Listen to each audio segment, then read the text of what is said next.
lot of walks in that home. Happy and sent him home early last night in 7 innings. It was just an all-around great performance. Leading the way yesterday for the Zap, Ty Farwell.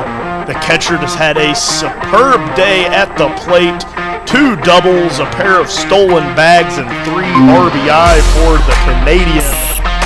He was just incredible yesterday, and it was just about everything was going the Zap's way yesterday, Justin. And they hooked spots of their roster to get some pitching taken care of. We saw Josh Hardiman. We saw a couple guys that don't normally find themselves on the bub. Today, going as we run through our starting lineups for this afternoon. For the road team Moo, it'll be Nick Weedy leading things off. Brendan Floyd in the 2 spot, who will be catching this afternoon. Josh Hardiman will be DHing for the Moo this afternoon in the 3 hole. In the cleanup spot, it's Mike Baker will be playing third base. Preston Gajewski at shortstop this afternoon. Tanner Jacobson will be playing left field and batting 6th. Caden Brzezinski will be playing first for the Moo and batting 7th. Rob Hodges at second base in the 8 hole. And in the 9 hole today, it will be Jake Mitchell. For our home team, Oahe Zap starting lineup, Dylan, would you like to take us through for the folks? Yeah, starting in left field, Alex Jackson returning into the lineup. He subbed in late yesterday. Andrew Phillips keeps it back at first base. Behind the plate is Mason Lang, and throwing the first pitch and starting today will be A.J. Ponciano. Going to be an exciting afternoon, a hot one today. Our home plate umpire and our field umpire just swapping positions from yesterday's contest. Brandon Moore behind the plate, Dustin Moore out in the field. Dylan, have we concluded if these guys are brothers yet, or are we just going to roll with that assumption as always? I think we roll with it. I feel like we're going to have this crew a few more times this year. Maybe we get to learn a bit more about them, but you said it yesterday. If people in South Dakota got the same name, there's a good chance they're probably going to be brothers of some sort. You can usually put 2 and 2 together. Jamie Habiger, the head coach, down on the field right now, exchanging lineups with Connor McGongle, I believe is how we went with his last name. But having a good conversation. Hot one today out here at Hyde Stadium. Good crowd making their way in. Most folks have found the shade, and a couple of the kids have found their way to what look to be some very delicious popsicles here this afternoon. Temp's going to maybe get up around 88 this afternoon, currently sitting at 84, but as is customary in South Dakota, a slight breeze running across from the left side of the diamond off into right center field. Perfect backdrop as always, and we expect to get a national anthem from who sung it yesterday, Miss Kaylee Tostenson. She did a good job belting it out, and hopefully we can hear a little bit from her as we're getting closer and closer to first pitch. Let's talk some quick keys to success while we have a little bit of time here. Gone for the Zap this season. They've kind of been trying to keep those arms fresh because there's so many of them. Kind of go through all those guys, but he ended up getting through 4 innings, and then Brady Glenn getting it the rest of the way. And I think one key for tonight, the Moo are going to have to take a page out of the Zap book. They're going to have to get one of these pitchers to go a bit deeper into this ball game. If that's the starter, if it's the second guy, one of those guys is going to have to get a bit deeper into this ball game to save some arms. And yesterday for the Moo, it was a 13-run game for the Zap, but they didn't really do all that much hitting. It was more so the Moo kind of putting guys on base with some walks. We saw a couple hit batsmen. Vince Polizzi got 2 of those baseballs to the side of the chest. But one of those actually ended up being an RBI for Polizzi. He's going to be starting at first base today, kind of a fan favorite around here and one of the more known names within the Zap organization. And another guy that's going to be a fan favorite, Naruto Saito, playing third base today. Going to be fun for us, at least me, as you've been traveling with the team to get my first look at Saito. Yeah, good scouting report for him right now. He's got great hands. He's got a good glove on him. He's an outstanding bunter. One thing Coach has really been trying to work on him with is really swinging through that baseball, getting these out into the outfield, get a little bit more power in his game, but he's a good contact hitter, and he should be fun to watch here today at third. I'll tell you who was fun to watch yesterday was Ty Farwell behind the plate. He is not starting today, going to give him a little bit of rest. We might see him in a pinch hit situation, but 2 doubles for him, 2 stolen bases, and one of those doubles came with the bases loaded, scored all 3 of his RBI yesterday afternoon. Got to keep that going, and you know, more so on the other side, too, for the Moo. Didn't see great defense yesterday. One of those deep shots into left center field that scored some runs for the tighten that up if they want to get the win here to close out this little road stretch they're on. Yeah, typically when you're looking at a box score and you're only being out hit 6-7, you'd expect not an 11-run game, but maybe a 1 or 2 run game. But 3 errors, including that one that did ultimately get graded as an error. The defense struggled at times yesterday for them. They had some questionable base running at times as well, so got to tighten things up here if the Moo want to get back and split this series. Still early in the season, a lot of kinks being worked out. We're going to step away while Miss Tostenson sings our national anthem. When we come back, we will have some Zap baseball for you right here on River 92.7. We're also streaming on the Oahe Zap Facebook, the Oahe Zap YouTube. You can also find this game live on River 92.7 at drgnews.com. We'll be back momentarily for first pitch here on Sunday afternoon. Zap looking to make it back-to-back wins against the Fremont Moo shortly, right after this break. Hey, it's your phone talking. Yeah, your phone. You know, that thing you're constantly picking up and poking around. Listen, when you're behind the wheel, would you please give me a break? You'll have plenty of time for your TikToks and, I don't know, texting your friends after you put it in park. Distracted driving, friend. No joke. One quick text or social media feed can cause a crash. And hey, I don't want any part of that.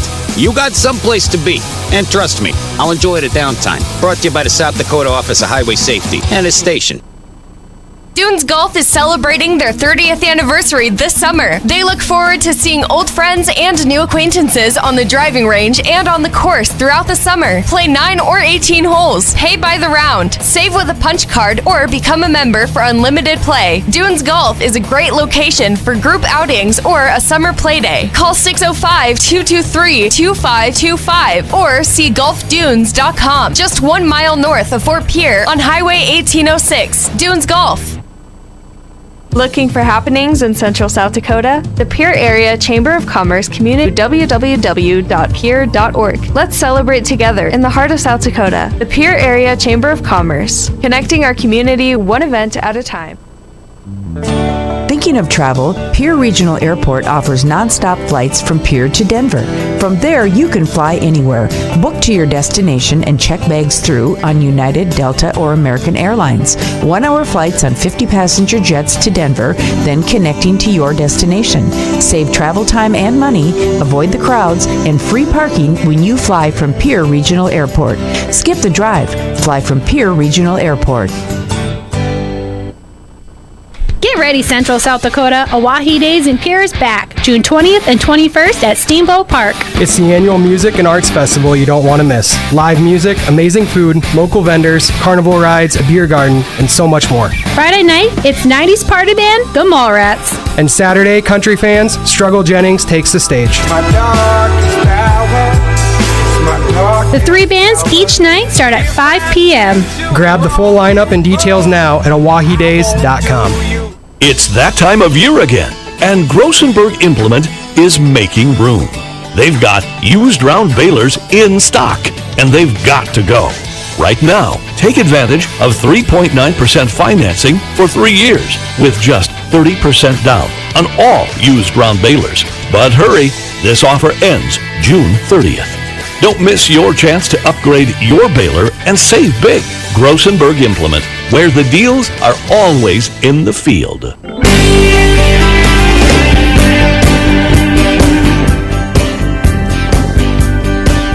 Kaylee Tostenson wrapping up our national anthem. Fremont Moo lined up along the third base line. The Oahe Zap down the first base line. All face baseball, that's as good as it gets, but when you get weather like this, that's hard to beat, Dylan. Yeah, it's a beautiful day out. Maybe a bit too hot for some people to come out to the park, but we got some nice shade in the grandstand. There's going to be nice ways to cool down. You got the slushies, you got the popsicles, all sorts of ways to cool down at the park today. Should be a lovely day for some baseball. And don't forget those buckets of beer that the folks like to enjoy here in town. I always get a kick out of when I hear talk about how hot it is and how sticky it is here in South Dakota. I hail from Georgia, so this is nothing to me, but I always keep my mouth shut knowing that we got some pretty cold winters coming up in a couple months. Zapper in their home whites, tops and bottoms both in white. Zap stretched across the chest. Blue ball caps today, and a little bit more of a, aesthetically pleasing uniform from the Fremont Moo today, not rocking the all orange. They've got the purple tops and numerals in orange outlined in white. Gray bottoms with orange stripe down either side, and they got the purple cap. I'd have to call on that guy to throw a few strikes for us tonight, but An interesting note for the Moo, 1-1 so far in this young season in those purple jerseys they got. They got a lovely set of game notes on their website. Got to give props to their broadcast crew for putting them together. I'll tell you, I always love working with somebody who does as much prep as you, Dylan. I didn't know we'd get a record on the jerseys itself. That's good knowledge to have. We'll see if the Zap can put them back under 500 here this afternoon. Is taking a couple ground balls. As we mentioned, Jamie Habiger, the head coach, general manager, co-owner of the Oahe Zap. Bob Habiger, the other co-owner, father and son duo, just having a good time, having a nice little organization here that the community loves to see. Talk about a community turnout. Opening day saw a huge number of folks. There was a lot of free tickets that were given out, a lot of kids getting in free, about just over 300 tickets sold yesterday afternoon, so it was great to see the community response, and looking like we're going to have some good crowds all season long here at Hyde Stadium. Yeah, it was a picture-perfect day yesterday. We got another good one here today. Because as we mentioned earlier in our pregame show, the Moo were able to give a lot of free passes and put the Zap on the sacks. And when they do get on the base paths, you gotta make it happen. You gotta bring them home, and that's what the Zap did. So they took advantage of their opportunities. They hope to do that again today. Mason Lang fires it down to second base. That squeaks through a couple players, but gets all the way to Andrew Phillips. I think Mason Lang was just trying to get everybody involved. Vince Polizzi at first base, Trey Runge at second, Gavin Frazier at shortstop, Naruto Saito at third, Alex Jackson at left, Andrew Phillips in center field, Nick Golden in right. On the mound, A.J. Ponciano. And as we mentioned, Mason Lang behind the dish. Batting first for the Fremont Moo is left-handed center fielder Nick Weedy. He taps the dish a couple times. Brandon Moore says, "You're good to go, AJ." And now for the ball game. Ponciano comes set, fires, and misses outside with ball one. And we are underway at Hyde Stadium. By Weedy gets strike number one for Ponciano. That's a good comeback pitch there. Looked like he took a little bit off of that one. Now the count runs 1-1. Ponciano comes set. This one's grounded softly to the first base side. Vince Polizzi gets his first play in the field here at Hyde Stadium in 2025. Talk about a Sunday hop. He taps the bag with his left foot, and that's the first out. Yeah, good start there for Ponciano. Got to work through this lineup efficiently the first time through, see how deep he can get into this ball game. Ponciano now pitching to Brendan Floyd. That one misses low for ball one. Been really impressed with the intern crew that Alex Sheets has pulled together, but she was informing us probably going to be a bullpen day for the Zap today. We'll see if Ponciano, maybe see him for 2, maybe 3 innings. Just depends on pitch count and, as you just mentioned, how efficiently he gets through this Moo lineup. Ponciano missing outside in the dirt. That's ball 2. Yeah, I got to hear a little bit of Coach Jamie's thought process when making the lineup today. They got that time off coming up. They're trying to keep some of these guys fresh, get them some game time. So I expect to see a lot of substitutions in the field and see a lot of different arms on the mound today for the Zap. Across the plate, over into the left-handed batter's box. Had to do a loop back behind home plate umpire Brandon Moore.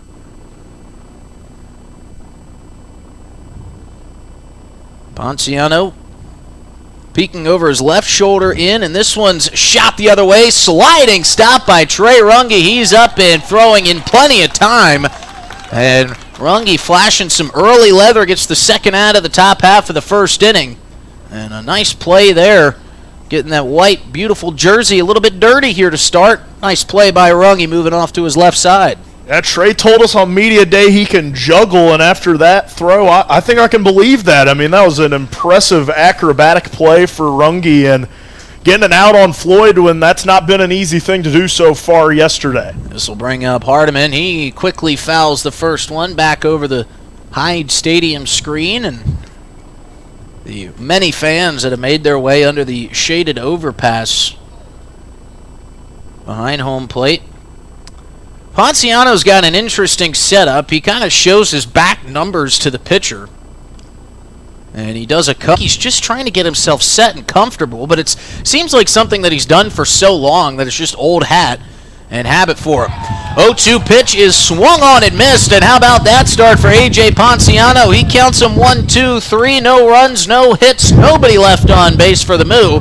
And we're not going to stay right here as Dylan Beach got to talk with fan favorite Vince Polizzi and got to catch up with him. As we mentioned, Polizzi playing first base. Maybe for Polizzi, he's going to be able to get a little bit more accustomed to being out in the field. That might help him at the plate. Of course, he didn't get to face many pitches yesterday, getting punked by 2.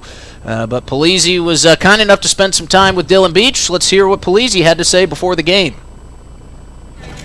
Dylan Beach here with the Oahe, here with first baseman Vince Polizzi. Vince, you got plunked a couple of times yesterday. The fans got to know how you feeling today. Feeling good. I mean, I'm going to work earlier in the counts, try and get some more hits, but hopefully no more walks, but just trying to hit the ball, put it in play, and see what happens. So you're one of a few returners to this season. I know you just got into town the other day. How have you and the other returners kind of tried to acclimate everyone else? Leader, yes, or last year, when we think we get in that first homer? God, I don't know. I don't know. We're going to get one tonight from Vince. Thank you, Vince. We'll have Zap Baseball here all season long. That was great from Vince. You kind of put him on the spot there, but maybe he's going to be thinking about that when he comes up to the plate for the first time. And another really good question that you asked him in that interview there was, how is everybody getting acclimated to this area, getting brought in? Everybody's kind of from all over the place. It's a hodgepodge of different hometowns and even different countries for a couple players. But I thought it was a very interesting aspect. Yeah, and as many downsides as maybe starting the season with 6 straight away games could be, I mean, you get a lot of time on the road to really bond with your brothers in that dugout, and we've kind of seen that as this group has kind of meshed together. The middle infield seems like one of those groups that's really tightly knit so far. Absolutely, that's what you want. Cooper Lucas starts off shortstop. Gavin Frazier with a strike right down the middle, 0-1 count. Frazier standing in the right-handed batter's box, takes ball 1 outside. Lucas is, as the Moo, much like a lot of these other teams across the ILB, still trying to figure out who their ace is, kind of trying to put a rotation together, as this one's reached at and fouled off by Frazier, just trying to stay alive. Nice swing by Frazier to keep this at bat going. Yeah, one thing about Lucas, he's from Houston, Texas, so he's going to be used to this heat today. See how much that affects him. The heat is one thing, but when you get a nice breeze and it really turns into a wind at some points here, it takes a couple knocks off of that heat. Here's the 1 Cooper. Lucas comes set with the 1-2 to Gavin Frazier. Long look in from Lucas. The right-hander fires, and another good swing and a foul back by Frazier to stay alive. He was saying, try to do a couple things. It's all about having fun here at the Zap baseball game. So you should get a net to try to catch some foul balls out of the broadcast booth window right here. I'm now realizing we've got a grate standing on top of us. I think that is going to block some of these foul balls from getting into that net. But he said, yeah, put a fishing net out there. He also had a great idea. DRG, we've got a T-shirt cannon here so far for Gavin Frazier, not giving up on the at-bat when he got down in the count and has got himself in a good position to get on here now. His chart says he weighs 190 pounds, but he looks like he's got a little bit of extra muscle on. I don't know if he's still weighed in at that 190. That might have come from a couple years ago. Tall left-hander. Rocking the blue wooden bat today. Lucas fires his first pitch. That is sent a mile high on the infield. Many times as possible so he can try to swipe as many bags this season as he can. And that'll make way for the man of the hour, Vince Polizzi. Dylan Beach kind of called his shot for him. Asking him to, not really asking him, kind of told him he's going to hit a home run today. So we'll see if Dylan can make him pay off. And we've got a runner taking second base. And in there sliding is Gavin Frazier. No throw down. I was about to mention I wouldn't be shocked if we see Gavin Frazier get the legs going. And he did just that. No throw from Brendan Floyd behind the plate. I think he bobbled the ball. And by the time he got a handle on it, Frazier was already popping up from his slide. And now we've got a balk. Cooper Lucas with an extra move. And we didn't even need to see the wheels on that one. From count moves to 1-1. And, I wonder if that was more so Gavin Frazier just kind of getting in the head of Cooper Lucas back there. Yeah, a runner like him is always going to be in the back of your mind. Here's the 1-1 to Vince. That one's high and away. Good take from Polizzi. Tell you, Lucas moves fast. There's not much in between his pitches. He gets the that going here in the second. Lines and delivers the offering and misses just low to Michael Baker. Yeah, kind of a similar start yesterday that we did today. Easton Pratt made quick work in the top of the first. Got to give credit to the Moo, though. They bounced back in the top half of the second nicely yesterday afternoon.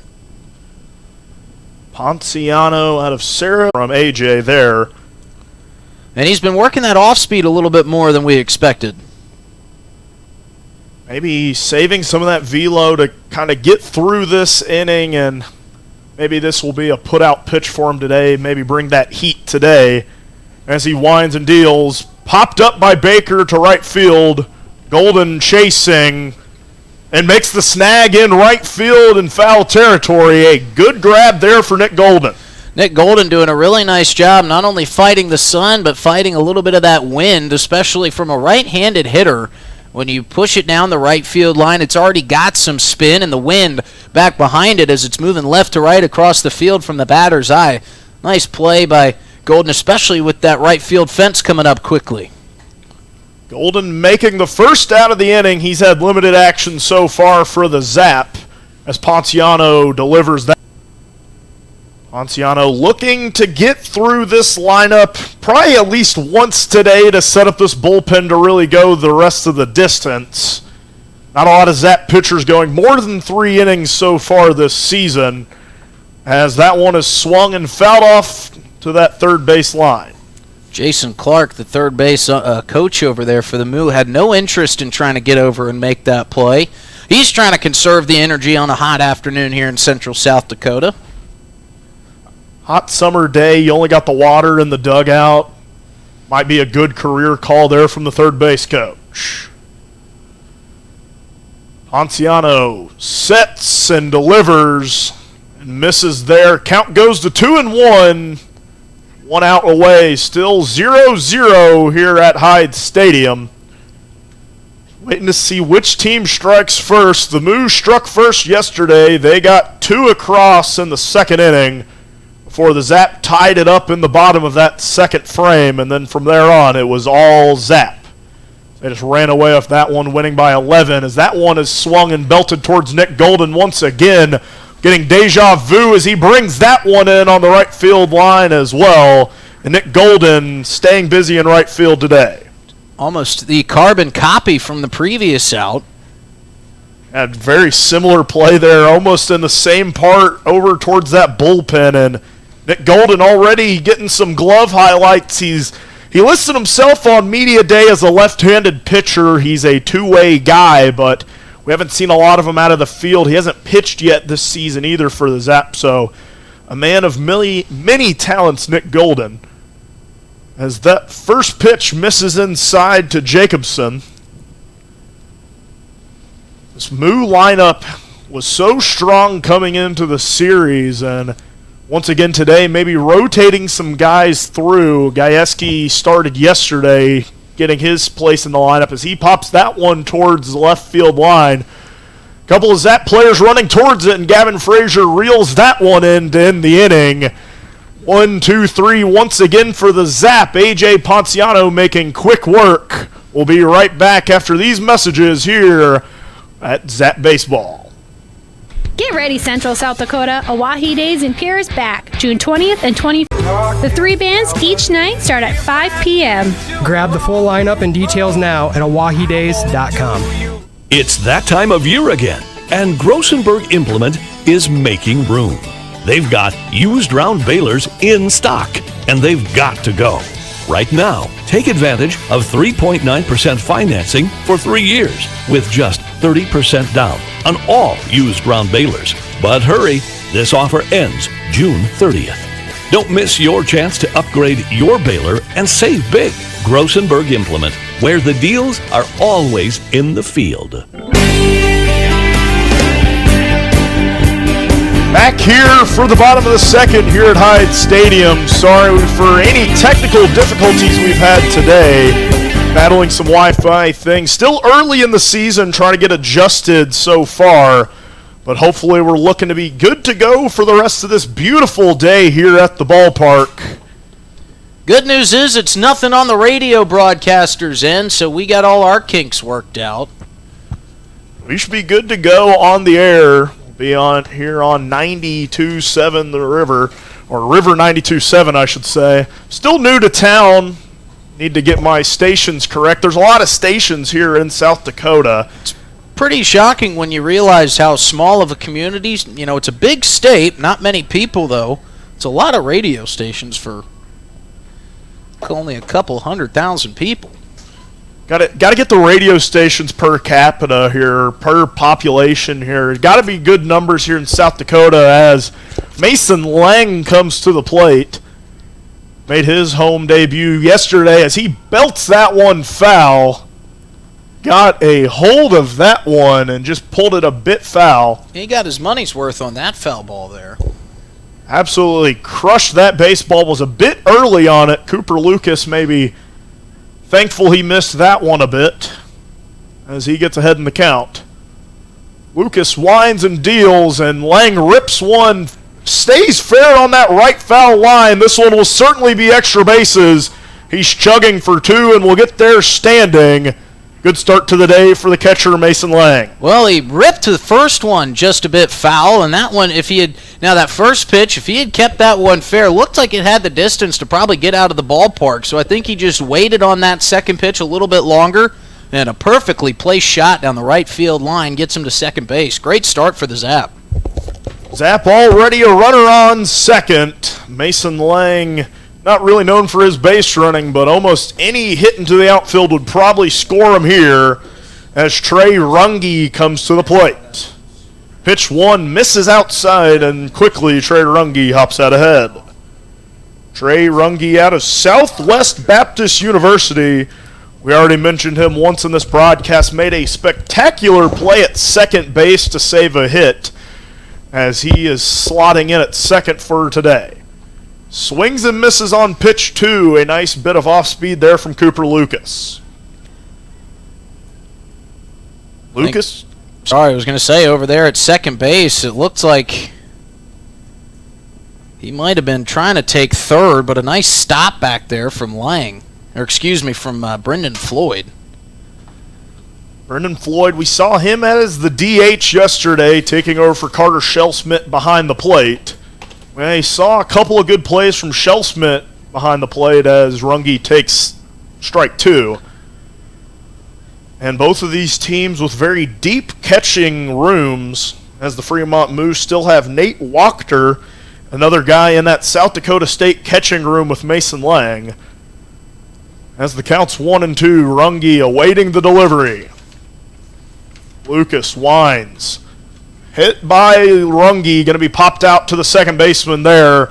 Didn't have enough on it to bloop into the outfield. A nice play there from the second baseman, Rob Hodges. Yeah, it looked like he was about to try to drop it in that shallow right center spot. Zapper starting to feel this off-speed pitch by Lucas a little bit better. We saw Mason Lang drive two down the right field line, one of which stayed fair and got him to second base, and that one almost touched off for a nicely placed base hit, but a nice play over there at second for Hodges. That brings Alex Jackson to the plate as he watches that one way outside. He gives the hand up to Mason Lang, was maybe looking for a pitch in the dirt to steal on. Not going to get it on the first pitch of this at-bat. Alex Jackson out of Greenville College plays outfield. He's played a couple spots in the outfield so far for the Zap. We saw him enter in as a defensive substitution in left field last night. He was part of that collision with Emiliano Curiel as he took a fall, but quickly got back up to the crowd being very happy that he was back and okay as counts 1-1. I think his pride was hurt more than anything else on that. You call it a collision. I called it a collision yesterday. I think it was more of just a miscommunication between the two. But as you said, much to the pleasure of the crowd, got to see both guys pop up. As Jackson ahead in the count, 2-1. Lucas trying to work out of a jam. That one fouled into the netting behind the plate. Even up the count at 2-2.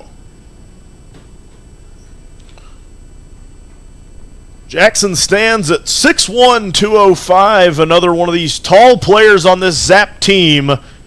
Heard some of the players talking on media day say they have get off the bus first type guys. They don't have as many short players as last year, as Jackson fouls that one off to the right field line. Staying alive here. I like that. Get off the bus first type of guys. Try to play a little intimidation factor against whoever you're facing off against. Doesn't really work that well later in the season as these teams get very familiar with each other. But a good way to introduce yourself. Have to imagine seeing 6'5" Easton Pratt and Ty Farwell get off the bus. It's got to be at least a little bit intimidating. Maybe the first time you see them. Maybe as you build those relationships with your opposing teams, maybe not as much. But sure was to me. A lot of tall guys on this Zap team this year. As Jackson awaits the 3-2 pitch. That one misses outside. Jackson draws the walk. That'll be his second walk of the season for the Zap. Good patient at bat there. Forcing Cooper Lucas to throw the pitches. Zap have done a good job of that here through the first two bottom halves of these innings, forcing Lucas to get deeper into counts, fouling off good pitches, and forcing him to throw bad ones. Up comes Naruto Saito from Chiba, Japan. Already a quick fan favorite as he has to jump out of the way of that one there. Looked like it almost clipped him as he comes to the plate looking to get this young season off. He stands in at 5'6", 156.5 pounds. I say the half pound there. That's what he said on media day, so I figured I'd grant his wish there. Give him that half pound as he awaits the offering. Thinking of travel? Pierre Regional Airport offers nonstop flights from Pierre to Denver. From there, you can fly anywhere. Book to your destination and check bags through on United, Delta, or American Airlines. 1-hour flights on 50-passenger jets to Denver, then connecting to your destination. Save travel time and money, avoid the crowds, and free parking when you fly from Pierre Regional Airport. Skip the drive. Fly from Pierre Regional Airport. This is Jody Heemstra reminding you as we head into the weekend, the unofficial South Dakota crash fatality number stands at 30 fatal crashes and 33 deaths so far this year. That's unchanged from last week.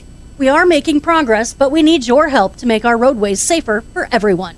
Please remember to buckle up. It's the best thing you can do to prevent injury or death in an unexpected crash. Have a safe weekend from all of us at the DRG Media Group and the South Dakota Office of Highway Safety.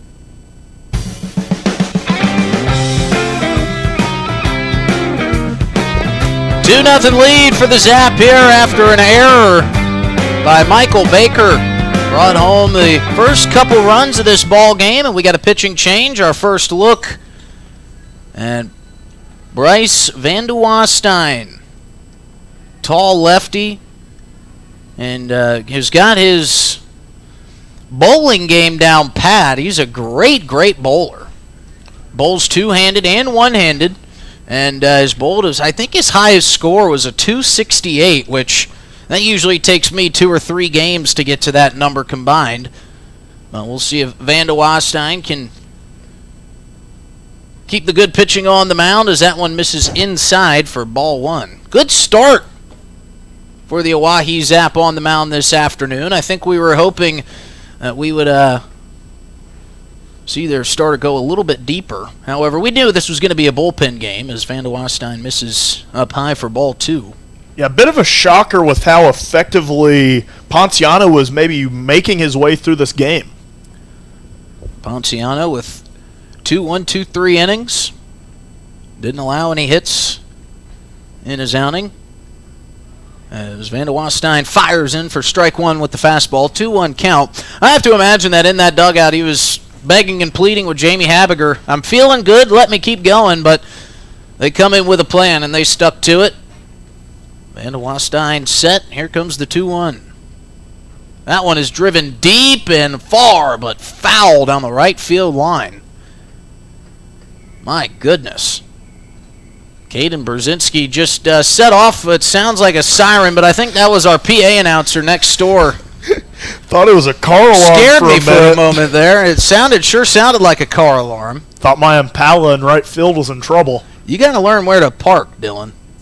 Hey, that's strike 3 from Van de Wastine. He's pumped up about that one. Perfect breaking ball right in the zone. He got behind 2-0, came back with 3 strikes, and that's the first out of the inning. Somebody took my spot back behind our broadcast booth, or as some of our fans call it, the crow's nest up here.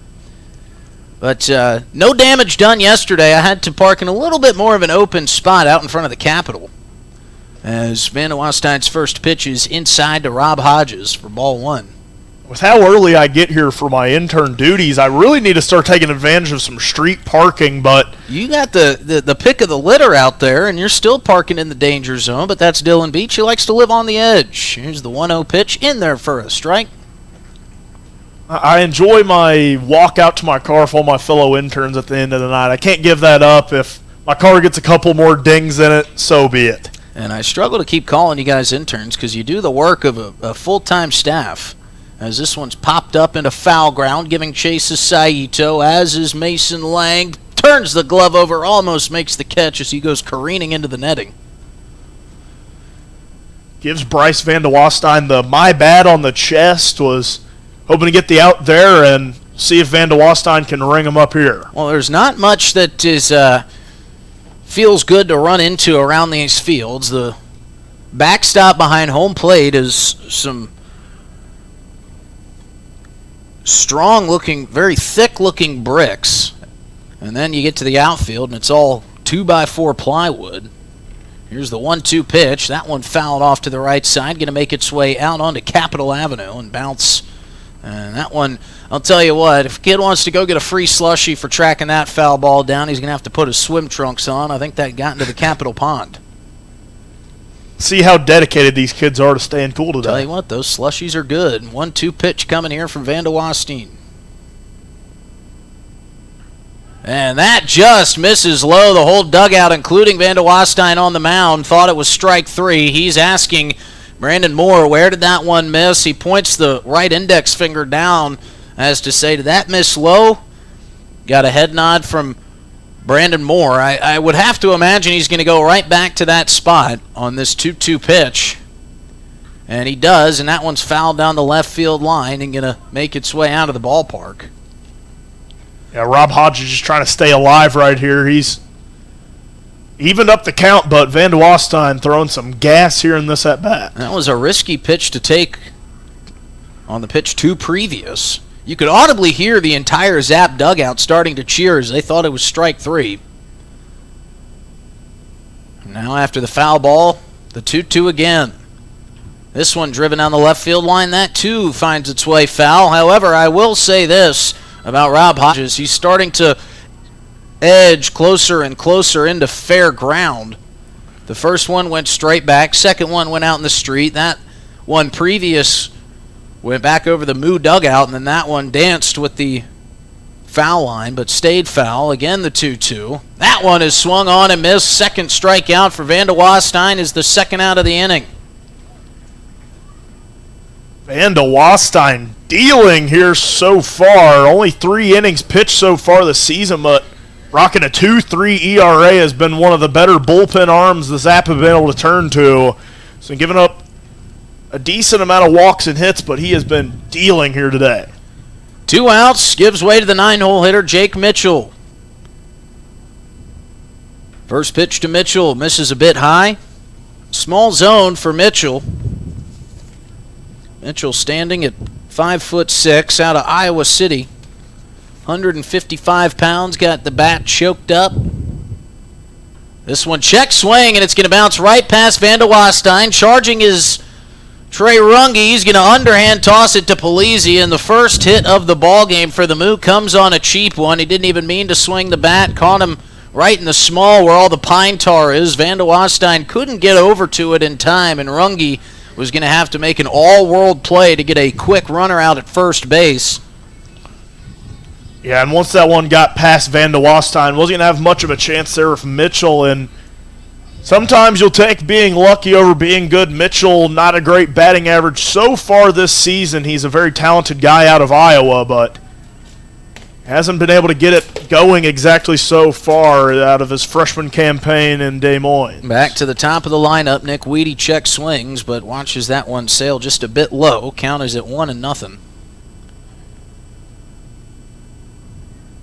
Weedy waggling the bat, pick-off attempt over to first base. Back standing is Mitchell.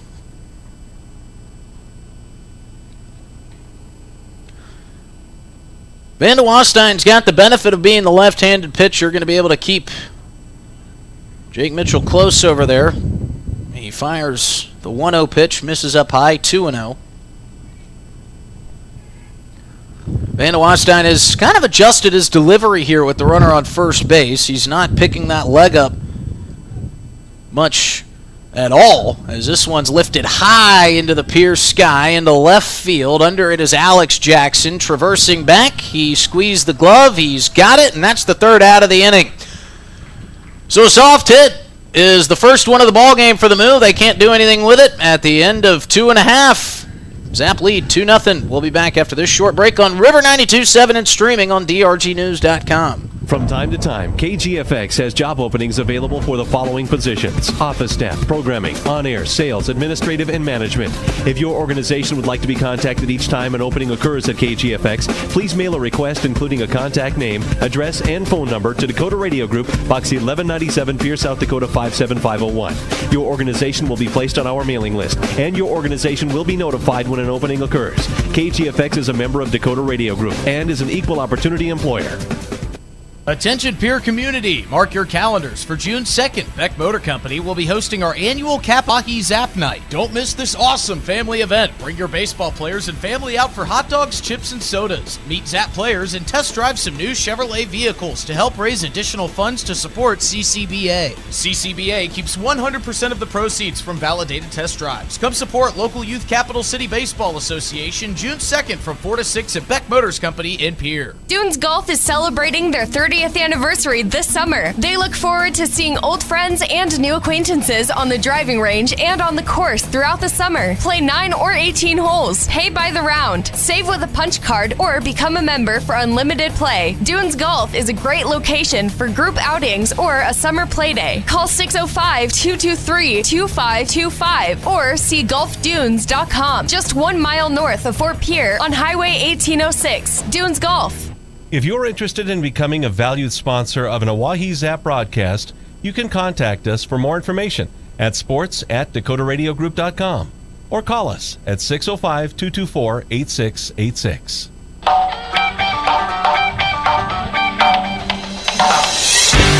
Perfect day for some Zap baseball. Oahe out in front 2-0 on a gorgeous afternoon at Hyde Stadium. Justin Coward alongside Dylan Beach. We're in the bottom half of the third inning.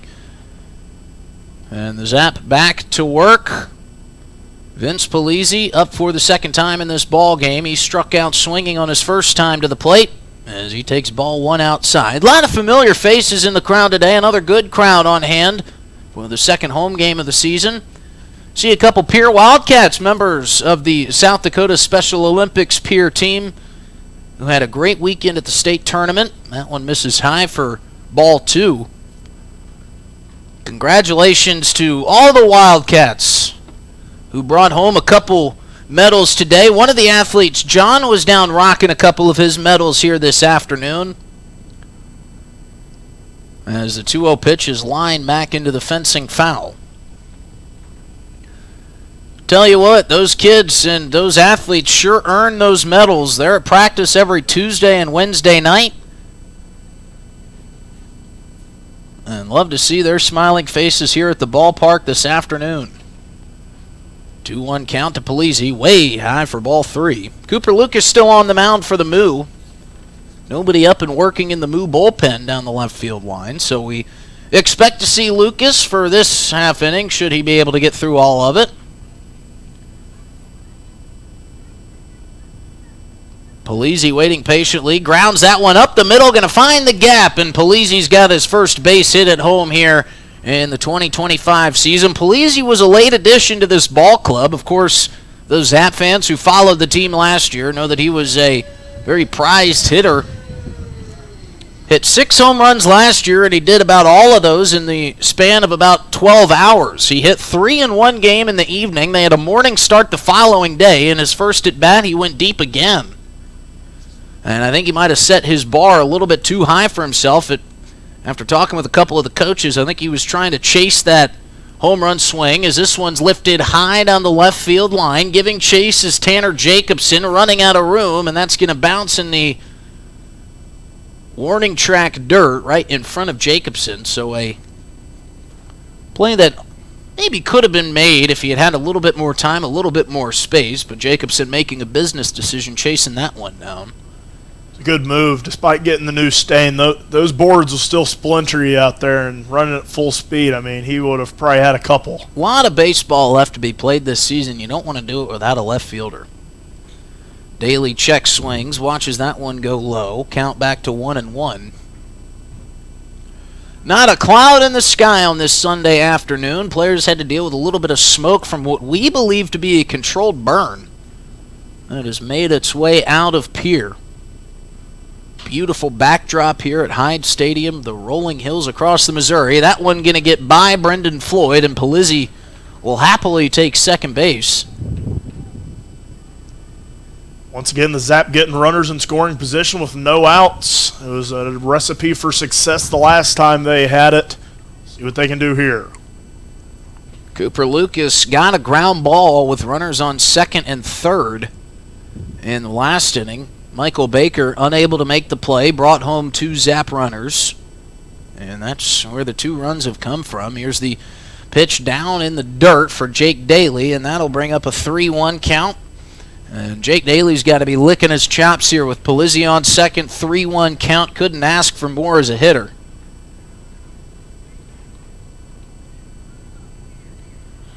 Lucas eyeing Polizzi on second base. He's got a couple-step lead.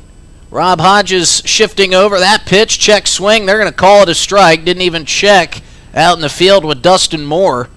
Brandon Moore had that one covered. Brendan Floyd turned around to say, "Did you see that check swing? That was a strike." So now the count runs full. And now we've got another balk by Lucas. This time called by the home plate umpire, Brandon Moore. And now we're going to get a conversation here as Connor McGonigal is going to come out and try to talk and figure out why these balks keep getting called. That's the second one for Cooper Lucas. And the second time a balk has moved a runner from second to third. The last time it happened, they had 2 outs. Lucas was able to get out of it. But this time, nobody out. And I think McGonigal has his explanation. It's a quick talk. It was. I think he just wanted... It wasn't much of an argument as it was, all right, tell me what he's doing wrong. Still a learning experience for these guys. And now a good comeback pitch after the balk gets Daly swinging. That'll be the first out of the inning. Daly looking a little bit perturbed after that swing and miss. A good off-speed pitch there from Cooper Lucas. And that'll bring up the catcher, Mason Lang. Doubled and scored last time up. Mason Lang standing at 6'1", 205 pounds in that left-handed batter's box. That one bounced. Polizzi coming home right behind Brendan Floyd. Throw to the plate, not in time. And some more errant fielding, and I guess I wonder how they're going to score that wild pitch or passed ball. It's kind of an in-betweener. It was in the dirt, but it looked like one that Floyd could have stopped. Either way, it scooted away from Floyd far enough to get Polizzi home. So again, the Zap really not having to do it with the bats to score runs here today. The Moo making a couple mistakes out of the field. Lead is 3-0, and the bases are now cleared for Lang. 1-0 pitch, misses high, ball 2. Yeah, Game Changer scored that one as a wild pitch, so... And I think rightfully so. Brendan Floyd has done a nice job back there blocking some pitches. That one was asking a lot of your catcher. Here's the 2-0 pitch. That one just a bit outside for ball 3. And Lucas, you know, it's hot. It's 85 degrees, but I don't think that's the reason he's running hot. It's got to be frustrating as a pitcher when your defense isn't making the plays that they should be making behind you. That one misses high and away. 4-pitch walk. Mason Lang will take his free pass. Maybe a bit of exhaustion here, maybe out of Lucas. Only going 1 inning so far this year in relief. He's already here in the bottom of the third, 2 1/3 through. See how much longer they get out of him as they send someone to the bullpen to get warming up. Slowly making their way down is the pitching staff of the Fremont Moo. Cooper Lucas, meanwhile, coming set. Lang leading off of first. Trey Runge at the plate for the Zap. That pitch falls in there for strike 1. A good off-speed pitch. Lucas really hadn't had much command of his fastball here this afternoon, but his best friend has been that off-speed pitch. Yeah, he's got some of these Zap sitting fastball, and he's just snuck it on past him. Runge standing like a statue. Throw over to first base. Lang back in sliding. Well, they looked like they were making their way over to the bullpen, but now they're making their way out of the ballpark. There's an opening in that fence along the third base line that opens up to a little bit of a field where some kids will hang out waiting for foul balls. As that pitch is in there, another good off-speed pitch finds its way into the strike zone for strike 2. They got Tyler Wise, the left fielder, out there warming up and stretching. He's also a two-way guy, so might be sending him to the bullpen now. Wise making work of that fence, using some of those stretch bands to get himself loosened up. Lucas misses in the dirt. On his way to second is Lang, and he's in there sliding with no throw. Perfect pitch to run on. I think Mason Lang was kind of seeing how many off-speed pitches Cooper Lucas was going to, and he timed one up perfectly. That pitch went in the dirt. Brendan Floyd with a nice backhand stop, but no time for the throw. And now we've got our third balk of the ball game, and for the third time, a balk will send a Zap runner to third base. And McGonigal is now making his way, this time out to the mound. And I'm a bit surprised he didn't do that the last time. I guess third time's the charm to go talk to your pitcher about what's going on with this extra movement. Yeah, you got to get that explanation to him there. I mean, if he's going to keep on doing it, the Zap are going to take it every day. And a lot of these are coming right after a stolen base, so I don't know if he's in his head maybe thinking about the pickoff move or what, but there's an extra movement in there somewhere these umps are just taking an issue with. So the balk has moved Mason Lang over to third, and that's a good point you bring up, Dylan. It's only coming with runners on base, mainly second base. And I believe when he's coming set, what he's doing is he's turning and looking to second base and moving that left leg. And the umpires will let it go if it's something in your delivery each and every time. However, the problem with Lucas is he's only doing that movement when there's runners on base. So anything out of the ordinary will draw the balk. Third one of the ball game, and now again, got a Zap runner 90 feet away from scoring. Lucas comes set.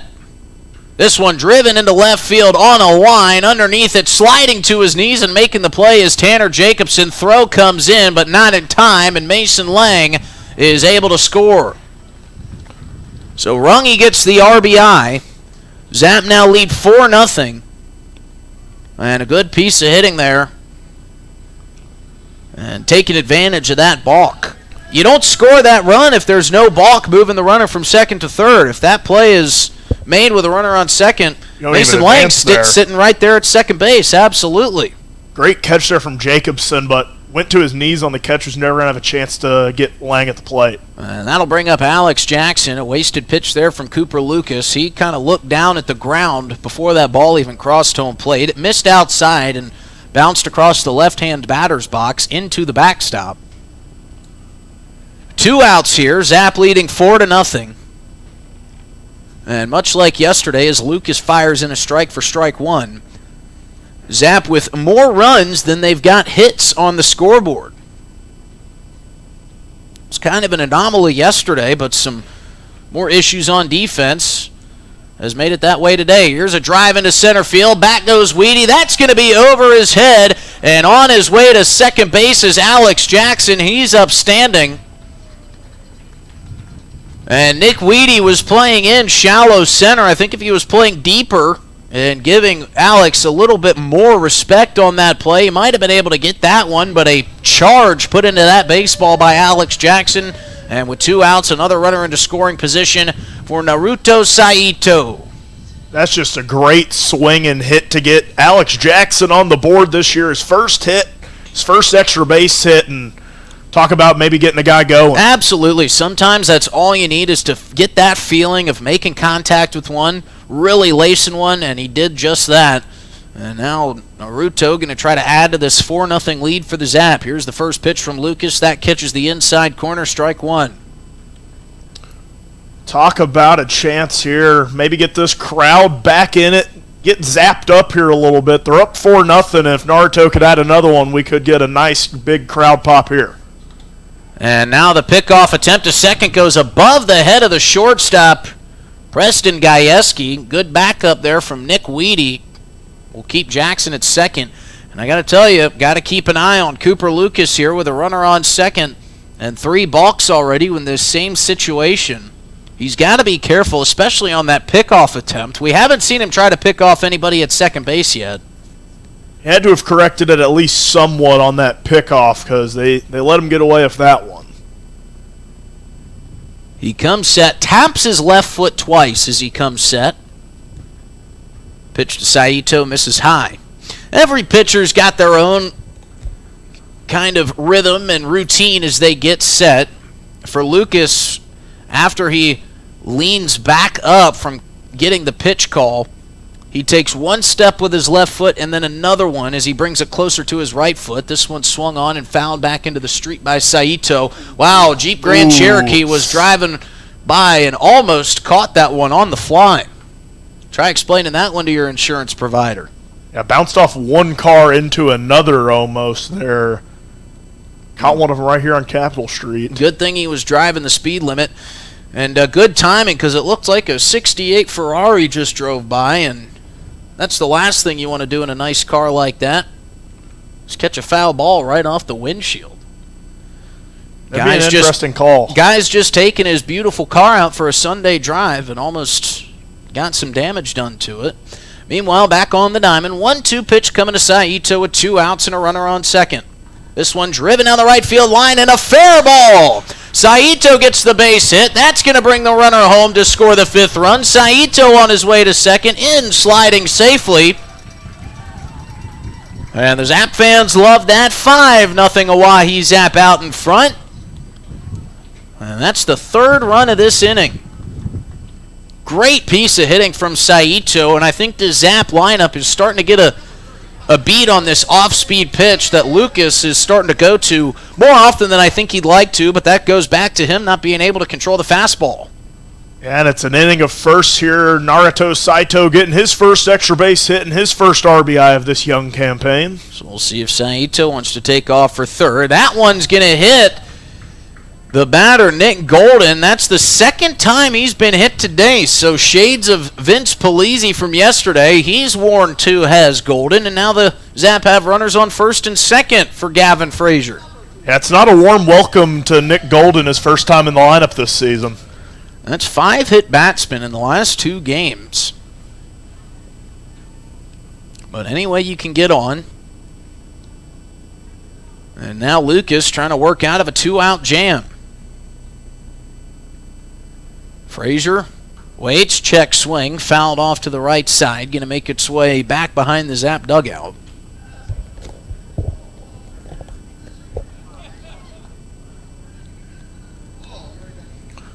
Lucas back to work quickly. I think he's ready to get out of this inning anyway, anyhow. He's got to force out at any base with 2 outs. Frazier awaiting the 0-1 pitch. Lucas takes a peek at Saito at second. Now comes set and fires. Misses outside for ball 1.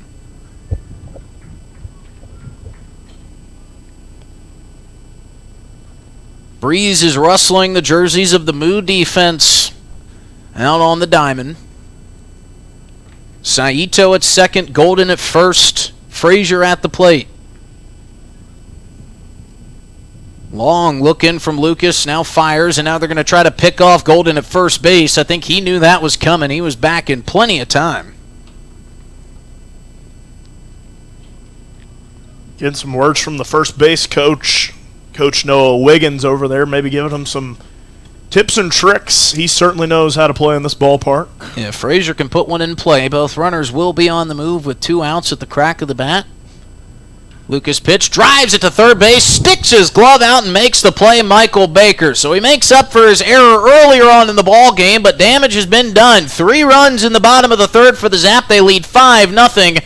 And we'll head to the top of the fourth after this short break. You're listening live on River 92.7 and streaming on drgnews.com. Hey, it's your phone talking. Yeah, your phone. You know, that thing you're constantly picking up and poking around. Listen, when you're behind the wheel, would you please give me a break? You'll have plenty of time for your TikToks and, I don't know, texting your friends after you put it in park. Distracted driving, friend. No joke. One quick text or social media feed can cause a crash. And hey, I don't want any part of that. You got someplace to be. And trust me, I'll enjoy the downtime. Brought to you by the South Dakota Office of Highway Safety and this station. Dunes Golf is celebrating their 30th anniversary this summer. They look forward to seeing old friends and new acquaintances on the driving range and on the course throughout the summer. Play 9 or 18 holes, pay by the round, save with a punch card, or become a member for unlimited play. Dunes Golf is a great location for group outings or a summer play day. Call 605-223-2525 or see golfdunes.com. Just 1 mile north of Fort Pierre on Highway 1806. Dunes Golf. Looking for happenings in Central South Dakota? The Pierre Area Chamber of Commerce Community Calendar is your go-to for all the latest events. From entertainment to local benefits, community activities, and more, there's something for everyone. Email your event to contactchamber@pierre.org and it will be listed on the weekly calendar. To view the calendar, go to www.pierre.org. Let's celebrate together in the heart of South Dakota. The Pierre Area Chamber of Commerce, connecting our community one event at a time. Thinking of travel? Pierre Regional Airport offers nonstop flights from Pierre to Denver. From there, you can fly anywhere. Book to your destination and check bags through on United, Delta, or American Airlines. 1-hour flights on 50-passenger jets to Denver, then connecting to your destination. Save travel time and money, avoid the crowds, and free parking when you fly from Pierre Regional Airport. Skip the drive. Fly from Pierre Regional Airport. Back here at Hyde Stadium for the top of the fourth. The Zap add 3 runs to the tally, up 5-0 now. New pitcher on the mound is Jackson Cornett. He gets the check swing strike call there, and he's off to a hot start. We saw the great catch last inning out of Michael Baker. Third baseman out of Chico State will be due up this inning. Got an interesting tidbit about him as Cornett winds and deals, misses that one outside. Michael Baker has, I have to say, one of the most extensive player bios I've ever seen on a college website. The people at Chico State doing a good job keeping those up. As we see Cornett getting ready to throw pitch 3 of his day right down the gut for strike 2. Michael Baker, one of those bits of info you kind of read through these fun fact sheets, they kind of all blend in the same. But on his, he said he got some great advice at one point in his life as Cornett gets set. Winds, deals, that one fouled back into the netting. Michael Baker said at 8 years old, his father gave him the best advice of his life, and maybe some advice for some first graders you'd maybe think of, maybe play nice with others, maybe try your hardest in sports, but as Cornett deals this one and rings him up looking, a great start to the day for Cornett. That'll bring up Josh Hardiman and move Baker to that on-deck circle. But Michael Baker, his father Barry, telling him some advice that an 8-year-old would probably never forget. He told him to take no prisoners and to step on throats, which is, I have to say, as a man with 2 nieces and 1 nephew, some good advice for maybe an 8-year-old, maybe to learn a bit later in their life. Not typically what you'd think of, but I'm not a parent myself, so I can't really tell anyone how to do their job there. That's one way to put it. I can't really remember when I was 8-year-old, don't eat yellow snow. That was one thing that my parents always told me. As Hardiman bats that one to the shortstop Frazier, throws across the diamond to Polizzi to retire Hardiman. Yeah, that's, as an 8-year-old, you hear a lot of things, and especially from your parents, but maybe a good lesson to instill in a young kid. Take no prisoners, step on their throats. It's a little, I don't know, maybe a little graphic for an 8-year-old, but again, we're not telling any parents how to do their jobs. He turned out just fine. Has been hitting very well so far this season for the Moo. Batting average was over 500 before this series. Had a great year at Chico State. As that one clips the inside of the plate for strike one. I think the most things I heard as an 8-year-old was leave your sister alone. You're annoying her. I got a lot of that too when I was young. I still get that whenever we get back together with the family. That's Cornett trying to get out of this inning fast. That one misses low. Baker trying to get anything going for the Moo. Just the one hit so far for Fremont. That one came on a soft chopper from Jake Mitchell. And it's just been all Zap so far in this series as they're up 5 here today. Slap to Gavin Frazier, fields it clean, and retires Baker. A very quick 1-2-3 for the new pitcher, Jackson Cornett. We'll be back for the bottom of the third here after this break. It's that time of year again, and Grossenberg Implement is making room. They've got used round balers in stock, and they've got to go. Right now, take advantage of 3.9% financing for 3 years with just 30% down on all used round balers. But hurry, this offer ends June 30th. Don't miss your chance to upgrade your baler and save big. Grossenberg Implement, where the deals are always in the field. Hi, this is William Harvey. Do you know that you can listen to KGFX through your Alexa device when you enable the skill? Just one more way to be able to tune in when you travel. It's easy to set up and you can get high quality sound from anywhere. You can listen to KGFX and catch local high school sports. You can also download the DRG News app to tune in or catch up with all our area local news, sports, weather, and entertainment. We love it when you tune in through your radio, but want to make sure you know there are other options too. Log on to drgnews.com to activate the skill and get more info. Thinking of travel? Pierre Regional Airport offers nonstop flights from Pierre to Denver. From there, you can fly anywhere. Book to your destination and check bags through on United, Delta, or American Airlines. 1-hour flights on 50-passenger jets to Denver, then connecting to your destination. Save travel time and money, avoid the crowds, and free parking when you fly from Pierre Regional Airport. Skip the drive. Fly from Pierre Regional Airport.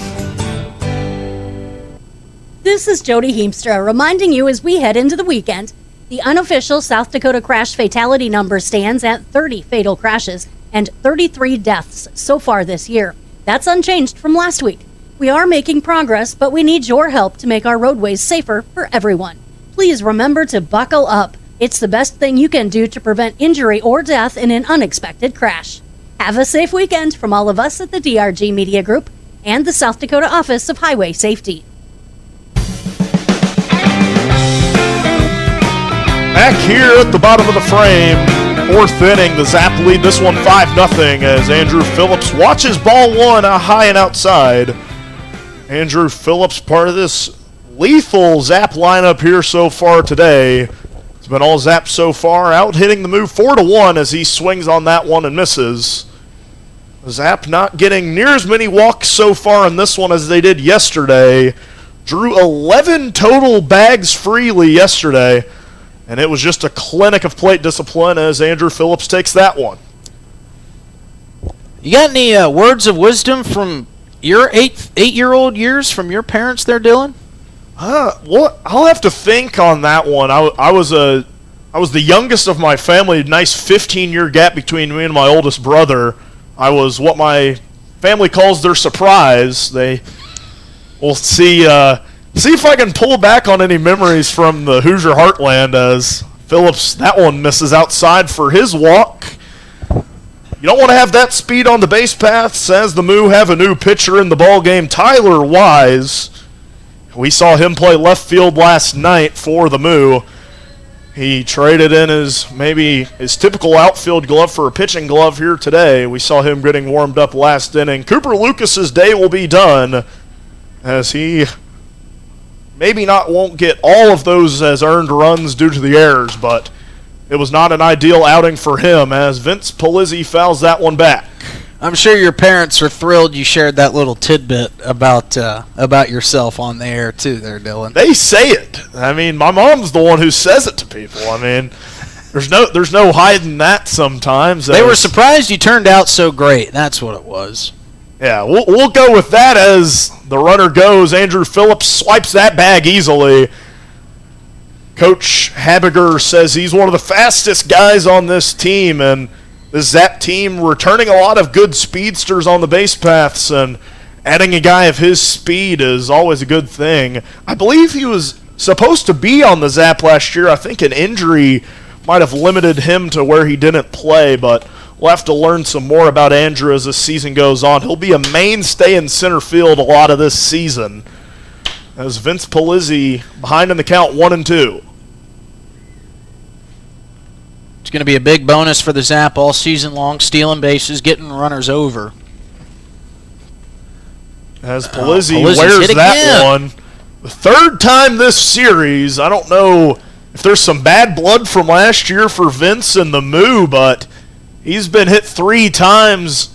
Maybe caught that one on the backside. That was an off-speed pitch, so maybe not catching the full blunt of that one, but... Well, he wears that big elbow guard, and all 3 pitches that he's been hit by have completely missed it. He hasn't been hit any of the protective gear he's had on. No, and he's got quite a bit of it on, and just seemingly all finding skin. He's a part-time intern, so we're going to have to check on him this year. As that one's belted by Jake Daly, that will almost certainly score 1. Polizzi into third.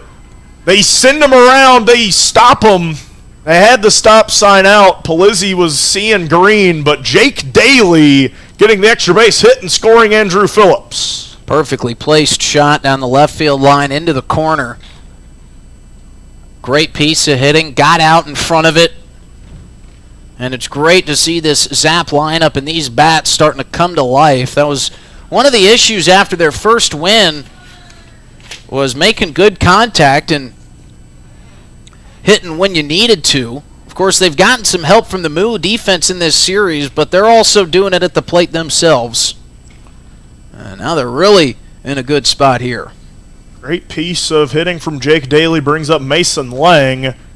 He watches that one outside for ball 1. Jake Daly this season quickly getting the nickname Rake Daly. That's his 4th double of the year.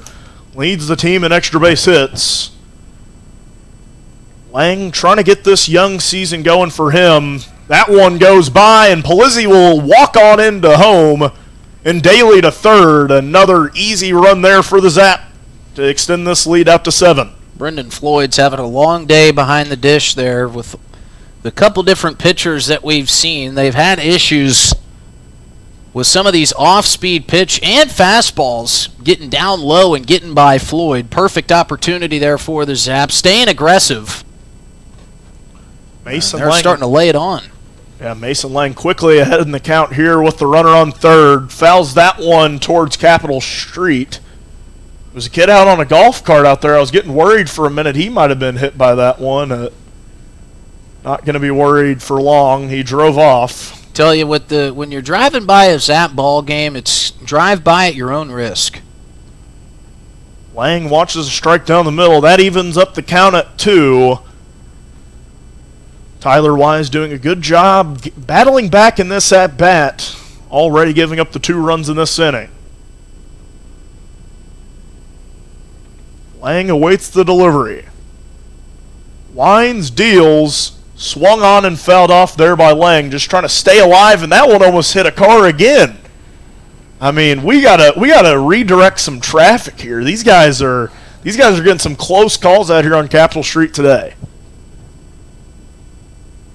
Mason Lang just trying to stay alive here. Swings, belts that one down the first base line, stays fair. There's going to be extra bases for Mason Lang. Will score Jake Daly. He slides in at second. Safe, and Mason Lang continuing his great start to this home campaign. Well, the Zap are really wearing that right field chalk out. That's the third base hit down the right field line that has scored a Zap runner. They're just putting it exactly where they need to. And we might have another instance like we had yesterday. This one might be ending up early if the Zap bats can stay hot like this. Brzezinski tried to make the diving snag, could not get it, as Runge watches that one inside. Almost went around, but didn't end up checking the swing there. Trey Runge made a spectacular grab at second earlier. He got on the last time he was up. The Zap lineup has been so lethal these last two nights as he belts that one into the gap. That's going to be dropping foul there, or dropping into the glove there, as Mason Lang stays at second. These are the days you love as a Zap hitter, when the ball just looks like a beach ball coming across the plate. Seems like everybody's got a good feel. Everybody's making good contact. This will really carry them into the week nicely should this lead hold. Yeah, that's one you can't even really be too mad at if you're Trey Runge. I mean, you made some great contact there, just a bit too high, and finds a glove as Alex Jackson comes back up, watches ball one. He doubled his last time up, set up the RBI for Naruto Saito. It's hard, too, to drive anything deep into left field with this wind coming in from that part of the ballpark. Jackson sends one down the right field line, popped up to Mitchell. Lang will tag for third. And he's tagged out at third. Was maybe a bit of an aggressive base running decision, but that'll end the inning. The Zap add 3 more to the tally. They're up 8-0 on the Fremont Moo. We'll be right back after this ad break. It's that time of year again, and Grossenberg Implement is making room. They've got used round balers in stock, and they've got to go. Right now, take advantage of 3.9% financing for 3 years with just 30% down on all used round balers. But hurry, this offer ends June 30th. Don't miss your chance to upgrade your baler and save big. Grossenberg Implement, where the deals are always in the field. Hi, this is William Harvey. Do you know that you can listen to KGFX through your Alexa device when you enable the skill? Just one more way to be able to tune in when you travel. It's easy to set up and you can get high quality sound from anywhere. You can listen to KGFX and catch local high school sports. You can also download the DRG News app to tune in or catch up with all our area local news, sports, weather, and entertainment. We love it when you tune in through your radio, but want to make sure you know there are other options too. Log on to drgnews.com to activate the skill and get more info. Thinking of travel? Pierre Regional Airport offers nonstop flights from Pierre to Denver. From there, you can fly anywhere. Book to your destination and check bags through on United, Delta, or American Airlines. 1-hour flights on 50-passenger jets to Denver, then connecting to your destination. Save travel time and money, avoid the crowds, and free parking when you fly from Pierre Regional Airport. Skip the drive. Fly from Pierre Regional Airport. This is Jody Heemstra reminding you as we head into the weekend, the unofficial South Dakota crash fatality number stands at 30 fatal crashes and 33 deaths so far this year. That's unchanged from last week. We are making progress, but we need your help to make our roadways safer for everyone. Please remember to buckle up. It's the best thing you can do to prevent injury or death in an unexpected crash. Have a safe weekend from all of us at the DRG Media Group and the South Dakota Office of Highway Safety. 8-0 lead for the Zap here at Hyde Stadium. Been all Zap this afternoon. Only one registered hit for the Fremont Moo. Another pitching change out on the mound for Oahe, TJ Eikenberry. Been some short stints out by this pitching staff for the Zap today, but all of them have delivered. AJ Ponciano got it started for the Zap. And now Eikenberry hoping to continue. Justin Coward alongside Dylan Beach here in the broadcast booth on a picture-perfect Sunday afternoon for some baseball at the ballpark. Eikenberry, a tall left-hander, delivers the first pitch. That one down and in for ball one. Now the second lefty they've brought out for this Moo lineup, and maybe just showing the arms out getting them fresh for this weekend. Eikenberry's been very solid so far in this campaign. 2 innings pitched, 0 ERA, sitting at a 1 whip. Preston Gajewski in the right-handed batter's box for the Moo. Fouls that one off, and a couple Moo going over the fencing of the dugout to try to make that play. Can't blame the effort on that one. Couple guys over there working on the farmer's tans, got the sleeves rolled up, trying to get those biceps some extra sunlight on a hot day in Pierce, South Dakota. This one chopped up to Eikenberry. The tall lefty Fields fires to first, and that's the first out of the inning. Cornett was the last Zap pitcher on the mound. He only went for 3 outs, but man, was he delivering. Lively fastball. Eikenberry, an imposing figure, and with an 8-0 lead, I think Coach Haberger got the benefit of going to some different arms, try a couple different guys out. You can really be as flippant and free as you want when you're up 8-0 here in the top of the 5th. Eikenberry delivers that one just a bit outside to Tanner Jacobson. Yeah, just able to throw out a bunch of arms here, and they get a nice little break, couple days off, and you got to keep these arms fresh for when you head back out on the road. Here's the 1-0 from Eikenberry. That one misses down. That'll be ball 2. Yeah, you know, this is you can always welcome a couple days off as a baseball player, but maybe kind of the downside of that is it feels like the Zap are playing some of their best baseball right now. 2-0 misses high, 3-0. Getting to a rhythm as a team. And it's interesting how maybe a couple days off can do the opposite of what they're supposed to do. We'll see how the Zap can bounce back. This one finds its way in for a strike. Jacobson thought that was ball 4. About tossed the bat back over to the dugout.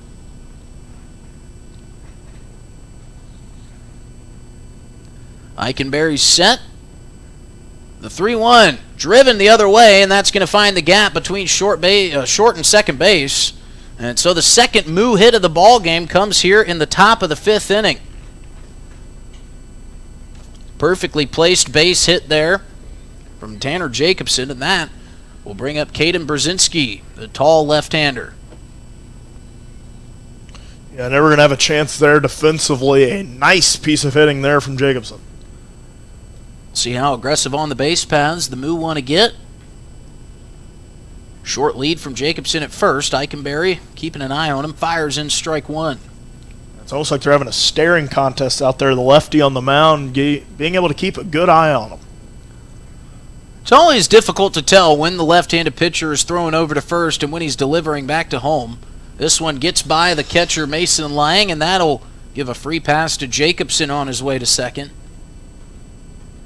He's not going to be able to see him as well now, but short-lived there for Eikenberry. It was a tough day for Moo pitching.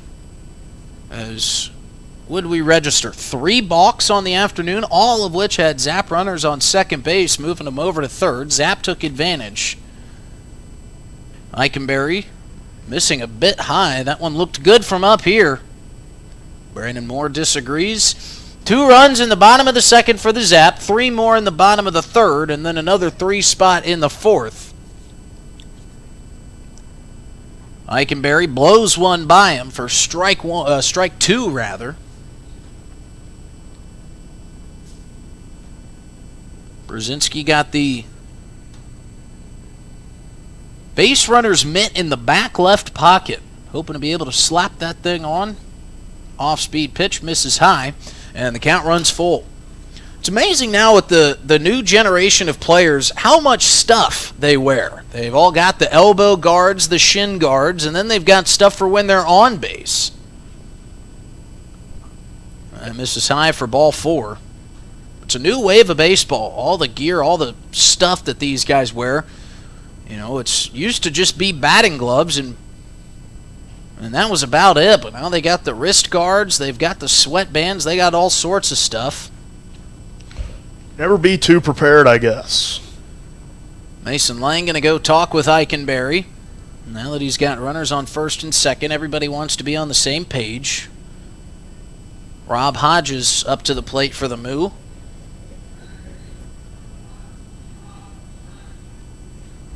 Some fresh new baseballs for Brandon Moore back behind the plate. Our umpires are in all black today.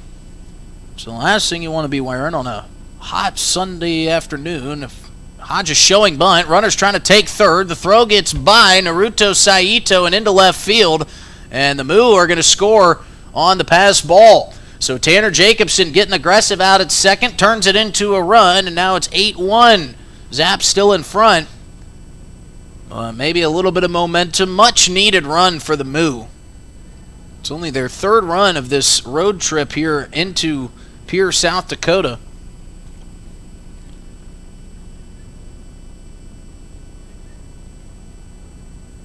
Brzezinski able to get his way to second base. That pitch misses low, ball 2.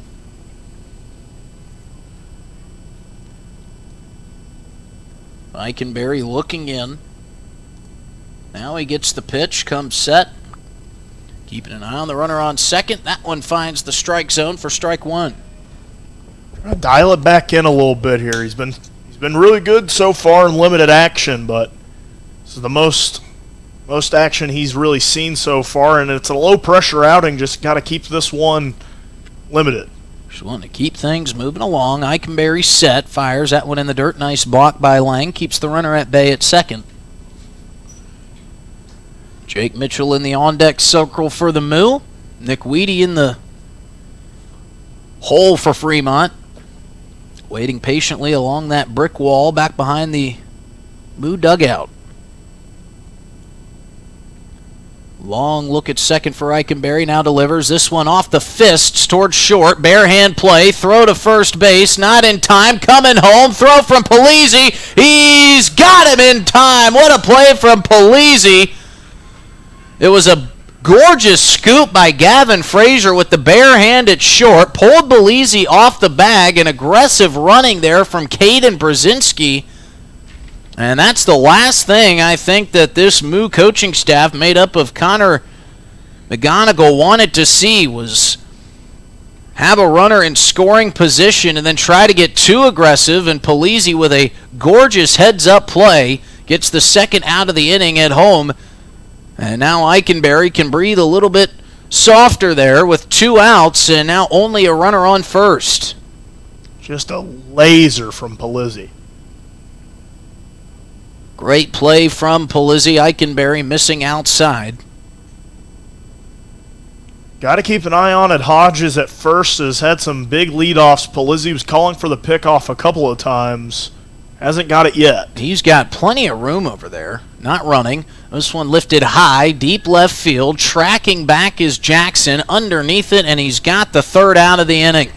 So the Moose score 1, but they can't do anything more with that. A gorgeous play by Vince Polizzi gets the second out of the inning. Alex Jackson with the third. Zap still lead 8-1. We'll be back after this break with the bottom half of the fifth on River 92.7 and streaming on drgnews.com. From time to time, KGFX has job openings available for the following positions: office staff, programming, on-air, sales, administrative, and management. If your organization would like to be contacted each time an opening occurs at KGFX, please mail a request including a contact name, address, and phone number to Dakota Radio Group, Box 1197, Pierre, South Dakota 57501. Your organization will be placed on our mailing list, and your organization will be notified when an opening occurs. KGFX is a member of Dakota Radio Group and is an equal opportunity employer.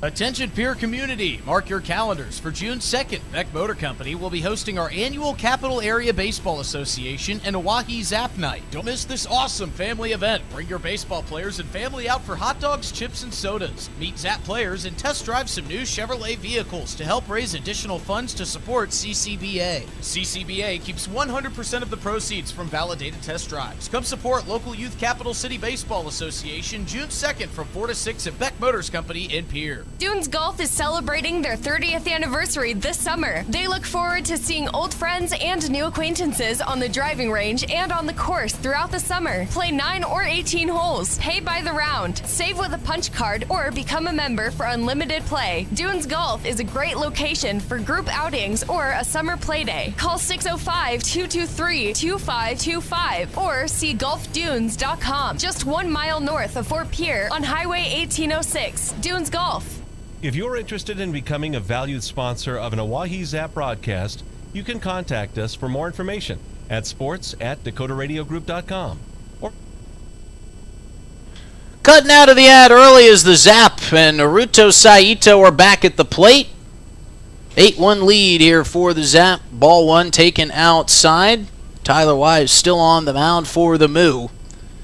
It's been all Oahe here this afternoon. Saito watches ball two outside. Got a little bit of royalty here in the ballpark today. Got a gentleman that goes by mapping the path on Twitter or X, the Everything app, whichever you want to refer to it as. I still go by Twitter, as that one misses outside for ball three. This gentleman is visiting just about every ballpark in the Midwest. This is his 7th stop out of 20 on a 21-day trip. Saito stakes strike one. Dylan was kind enough to, he made it a day late for bobblehead night, but Dylan was able to run one down to him. And he got Dylan confused with our PA announcer. Saito fists that one foul. And he was nice enough to give you a shout out there on his account. 20 ballparks in 21 days. It's a glorious road trip. Sure is. All across the western Midwest. Long trip. Saito takes ball four inside. Sorry there. Long trip him and his dad are embarking on, and just what a road trip for a father and son to make. Absolutely. Having a great time. Picked a perfect day to come out to Hyde Stadium. Watching the Zap really putting it on the move. That'll bring up Nick Golden to the plate. See if Saito wants to get aggressive on the base path. Saito with great speed. As this one falls in for strike one.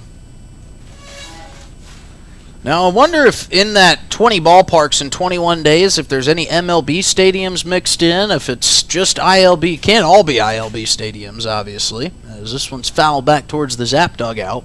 All 7 minor league teams are shown off in the drip. Got another stop in South Dakota, going to see a Canaries game in Sioux Falls. And he's doing it the right way. He's got a graphic built with all of the ballparks he's visiting to. Golden grounds a double play ball over towards second base. Throw to second is too high for Preston Gajewski, and everybody's safe. I think Rob Hodges knew how quickly Saito could get through the base paths and tried to force the throw. It went too high for Gajewski. And instead of one out with one runner on, there's nobody out with 2 runners on. And that'll bring back up Gavin Frazier. He's had a good day today. And he's got an opportunity to drive in a couple more runs. Saito with happy feet over on second base. Frazier swings at the first pitch, drives it foul. Yeah, and that was just a great example of why you run out every play. I mean, Saito could have stopped early there, or Golden could have stopped on his way to first base, but both safe because they ran it out hard. And Hodges didn't have much time. It was a softly hit ground ball as Wise misses outside for ball one.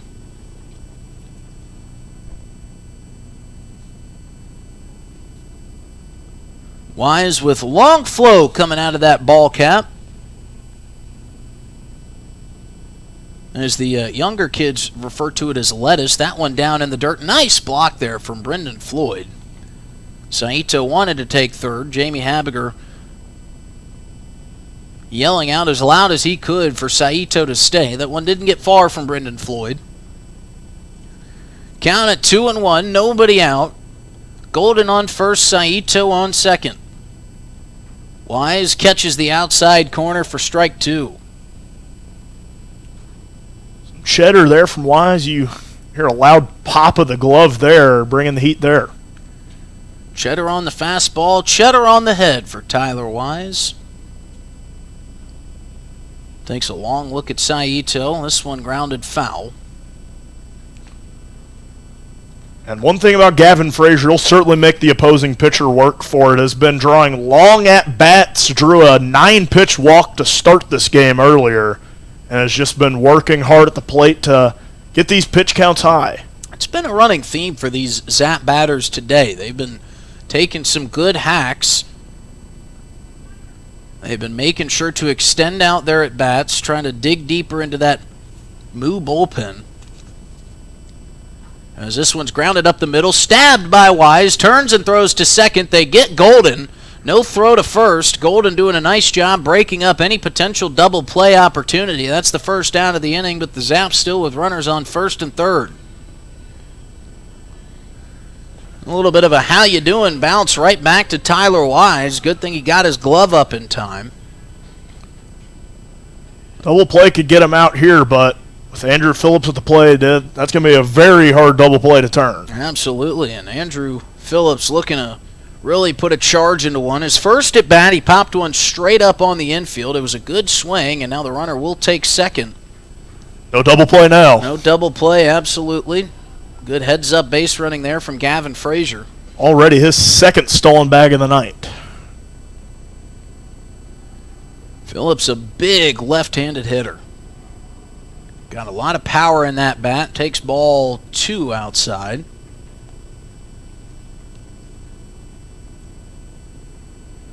Got another Fremont move. Bullpen pitcher up and working. Looks like Grant Ryan out there. As this off-speed pitch misses outside. He's listed as an infielder. I'll try to see if we can find the last time he's pitched. Well, it's a tough position to be in for the Fremont move. We mentioned this yesterday, but a long stretch of games as this one's grounded sharply foul back towards the Zap bullpen. Zap also have somebody up and working. As we were told before the game it was going to be a bullpen game. They weren't going to stick with somebody for too long. Zap get the benefit of a couple days off. Not so much for the move. They got to go on the road to Hastings for one. As this one's driven high and deep into right center field. Tracking is Weedy. He's under it, and he'll make the play. Saito is going to come home. Frazier on his way to third, so a productive out scores a run for the Zap. It's 9-1. And that makes it the 4th straight inning. The Zap have had someone cross home. And now we'll see if Vince Polizzi can do anything with his at-bat. He's just itching to send one out of the ballpark. Especially since Dylan asked him about it in his pregame interview. Wise comes set. First pitch to Polizzi. Grounded sharply towards short. Diving play by Gajewski. Gets by him just barely. So another RBI for the Zaps. Second run of the inning. It's 10-1 on a sharply hit ground ball from Vince Polizzi. All good things for the Zap here today. Great day at the plate for Polizzi. He hasn't got that homer that I was asking about, but he has had some very effective hitting. Already a few RBI for him in this game, and he's been fun to watch here in that 3-hole. That'll bring up the designated hitter, Jake Daly. He takes ball 1 outside. A lot of it yesterday was patience at the plate for the Zap. It's been a lot of the same today, but they have been putting the balls in play. A lot of really well-struck hits for Oahe this afternoon. As this one's off the end of the bat, bounced slowly to second base, took a weird hop on Hodges, but he's able to field it cleanly and fire to first for the 3rd out. But not before the Zaps score 2. They now lead 10-1 at the end of 5. We'll be back with the top half of the 6th after this. It's that time of year again, and Grossenberg Implement is making balers in stock, and they've got to go. Right now, take advantage of 3.9% financing for 3 years with just 30% down on all used ground balers. But hurry, this offer ends June 30th. Don't miss your chance to upgrade your baler and save big. Grossenberg Implement, where the deals are always in the field. Hi, this is William Harvey. Do you know that you can listen to KGFX through your Alexa device when you enable the skill? Just one more way to be able to tune in when you travel. It's easy to set up and you can get high quality sound from anywhere. You can listen to KGFX and catch local high school sports. You can also download the DRG News app to tune in or catch up with all our area local news, sports, weather, and entertainment. We love it when you tune in through your radio, but want to make sure you know there are other options too. Log on to drgnews.com to activate the skill and get more info. Thinking of travel? Pierre Regional Airport offers nonstop flights from Pierre to Denver. From there, you can fly anywhere. Book to your destination and check bags through on United, Delta, or American Airlines. 1-hour flights on 50-passenger jets to Denver, then connecting to your destination. Save travel time and money, avoid the crowds, and free parking when you fly from Pierre Regional Airport. Skip the drive. Fly from Pierre Regional Airport. This is Jody Heemstra reminding you as we head into the weekend, the unofficial South Dakota crash fatality number stands at 30 fatal crashes and 33 deaths so far this year. That's unchanged from last week. We are making progress, but we need your help to make our roadways safer for everyone. Please remember to buckle up. It's the best thing you can do to prevent injury or death in an unexpected crash. Have a safe weekend from all of us at the DRG Media Group and the South Dakota Office of Highway Safety.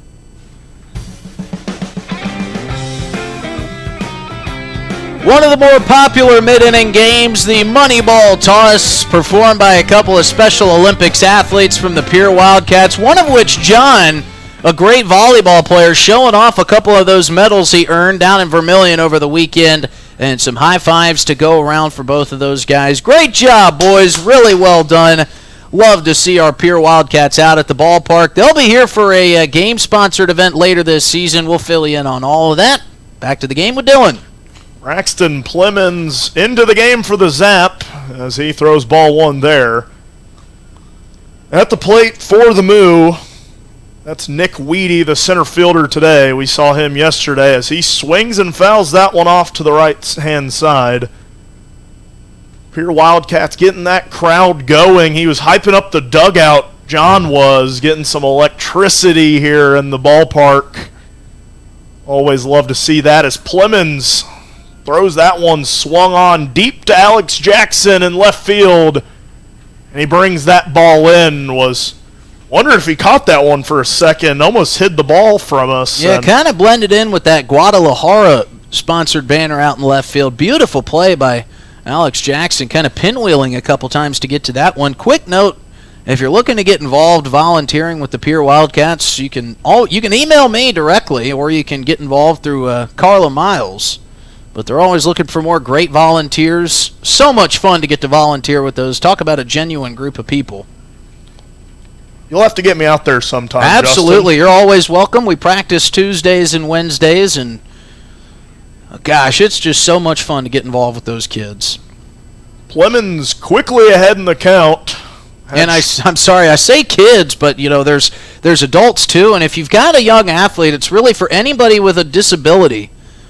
They're more than welcome to get involved. It's one of the best things that we do here in Pierre. Plemons looking for the K. That one fouled off towards the Moo dugout. Maybe some of their players second-guessing sitting out there on the netting. That one was pretty close to hitting a couple there. Well, Josh Hardiman over there, not even in the on-deck circle. He's about halfway in between the circle and home plate. He is in the danger zone right now for Plemons. Plemons winds, deals, and gets the K. Gets them down swinging. A good start to this outing for Braxton Plemons. Plemons, another guy with a little bit of heat behind that fastball. Going up top. It's always hard to catch up with a quick fastball like that, especially up in the zone, right at the hitter's eye. And now he pulls the string with a little off-speed and had Hardiman swinging out of his shoes. Plemons, a young guy in this pitching staff, has got some good stuff as he just picked up his 4th K of the year. Winds and deals and gets him with the off-speed once again. Quickly ahead in the count, 0-2. That's something the Zap pitching staff has been doing all afternoon, working quickly and efficiently at that. And the deal, that one skips in for ball one. We mentioned it yesterday. The intern, Katie Acosta, director of baseball ops, has been working a lot with the analytical side of this team. She said when they're throwing first pitch strikes, they're retiring about 66% of the batters, as that one misses high and outside for Plemons, even up the count at 2 apiece. Katie Acosta might be the secret weapon for the Zap. You know, we kind of joked yesterday about how analytics is seeped into baseball, but it surely is working. That one ripped hard to Naruto Saito at the hot corner, throws it over to Polizzi to end the inning. 1-2-3 for Braxton Plemons. We'll be right back here with the bottom of the 6th here at Hyde Stadium. Venture Communications is proud to sponsor high school sports and the surrounding communities by providing world-class service with a hometown touch. Venture Communications has been offering phone service since 1952. Today, Venture provides fiber-to-home service for 100% of their customers, which means super fast internet streaming of your favorite games and much more. Visit VentureCom with 2 M's, venturecom.net for more information or to pay your bill online.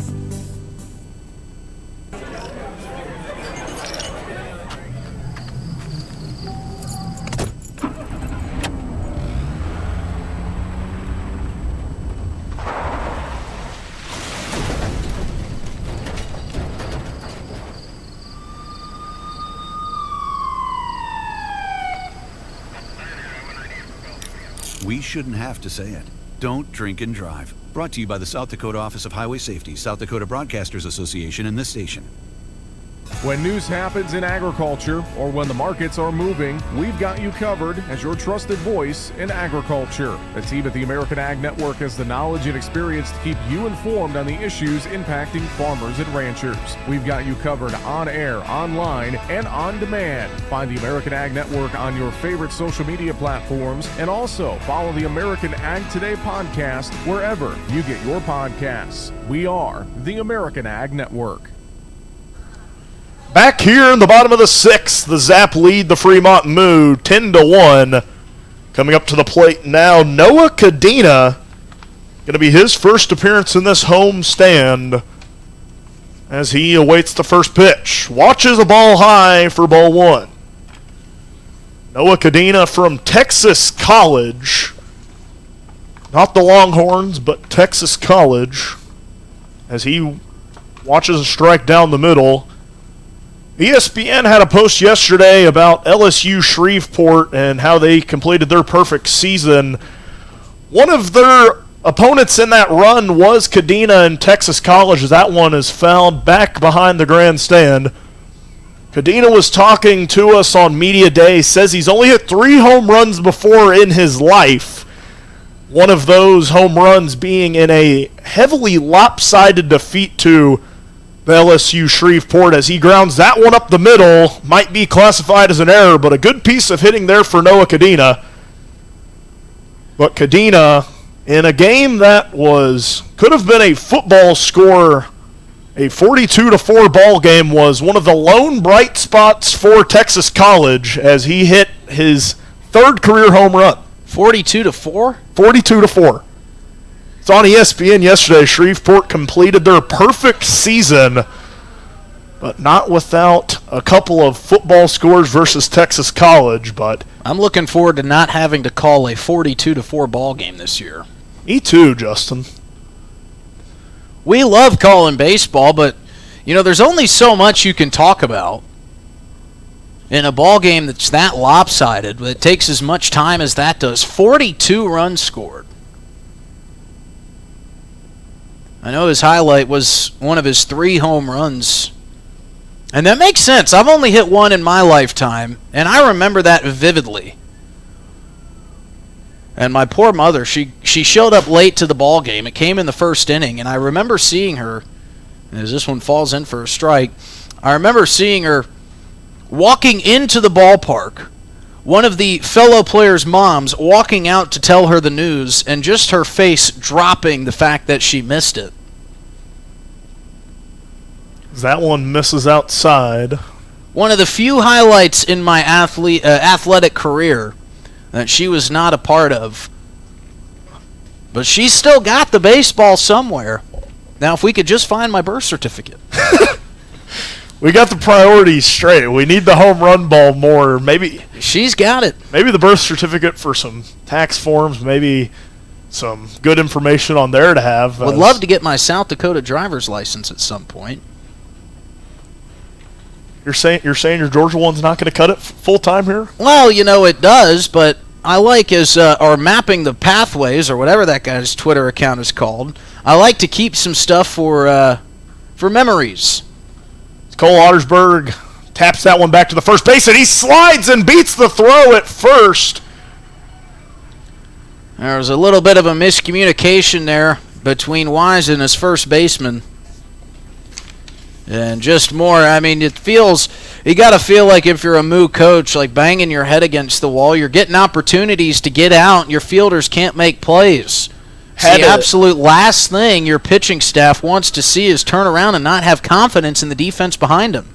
Yeah, had an easy play at first, just had to run and tag it, but maybe a bit of confusion, wanted to throw it, but could have just ran it out. But Ottersberg with a hustle play into first base to move the runners on along brings Alex Jackson back up to the plate. Alex Jackson having a very successful day here at the park.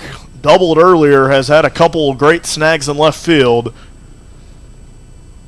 Swings on that one and misses. The count even back up at 1-1. So already in this inning, an error on the ball up the middle for Kadena, and then Cole Ottersberg reaching on what will probably also will be an error. As Jackson takes strike 2, working behind in the count. One thing you never want to have as a ball club is more errors than you do hits in a baseball game. And, well, that's what the Moose sit at right now. 4 errors, only 3 hits and 1 run for Fremont. Jackson swings on that one and misses. Wise gets the K. Jackson back to the dugout. But still a good performance here so far for Jackson, as that brings up Naruto Saito to the plate. Looking to continue his excellent day. Had a great snag, flashed the leather at third base earlier. Had an RBI double down that right base line. He's got one of the smaller strike zones on this team. We mentioned it, 5'6", 156.5 pounds. Had to throw the half pound in there. We got to respect his wishes. It's what he put on the media day personnel guide, and I'm going to honor that wish anytime I can, as another pitch misses outside to Saito. Naruto might not have understood the mission of those interesting facts. When he was asked about his favorite movie, he said watching YouTube. Yeah, went to write down watching YouTube, marked it out, and then, his movie, he was going to put watching YouTube, and then wrote Harry Potter. So I guess we have a Harry Another Potter good selection night at the park. If we have Harry Potter night at the park, we might get a nice cameo out of Naruto Saito, as he watches another one outside, looking like he might draw another walk in this ball game.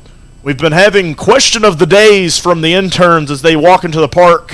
He chose not to participate when we asked him about a fun fact about his hometown, just smiled and walked past as he belts that one to the second baseman, going to double up to end the inning. Unfortunate there for Saito, as that'll end the inning. Zap can't get another run across. 10-1, sits going into... Get ready, Central South Dakota. Oahe Days in Pierre is back, June 20th and 21st at Steamboat Park. It's the annual music and arts festival you don't want to miss. Live music, amazing food, local vendors, carnival rides, a beer garden, and so much more. Friday night, it's 90s party band, the Mallrats. And Saturday, country fans, Struggle Jennings takes the stage. The 3 bands each night start at 5 p.m. Grab the full lineup and details now at oahedays.com.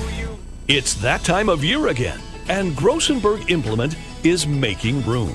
They've got used round balers in stock, and they've got to go.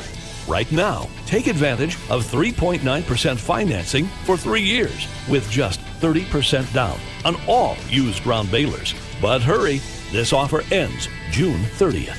Don't miss your chance to upgrade your baler and save big. Grossenberg Implement, where the deals are always in the field. 10-1 ball game. Good guys in front. Hello, everybody. Welcome back into the broadcast booth at Hyde Stadium. Justin Cowart alongside Dylan Beach. We've also got our producer, director, do-it-all man, Eli Wise, with us today. Wyatt Gladue taking the mound for the Zap.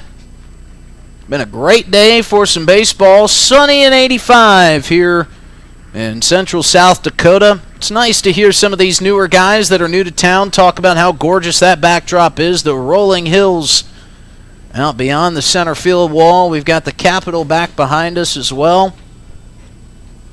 Make sure you get yourself out to a Zap game this summer.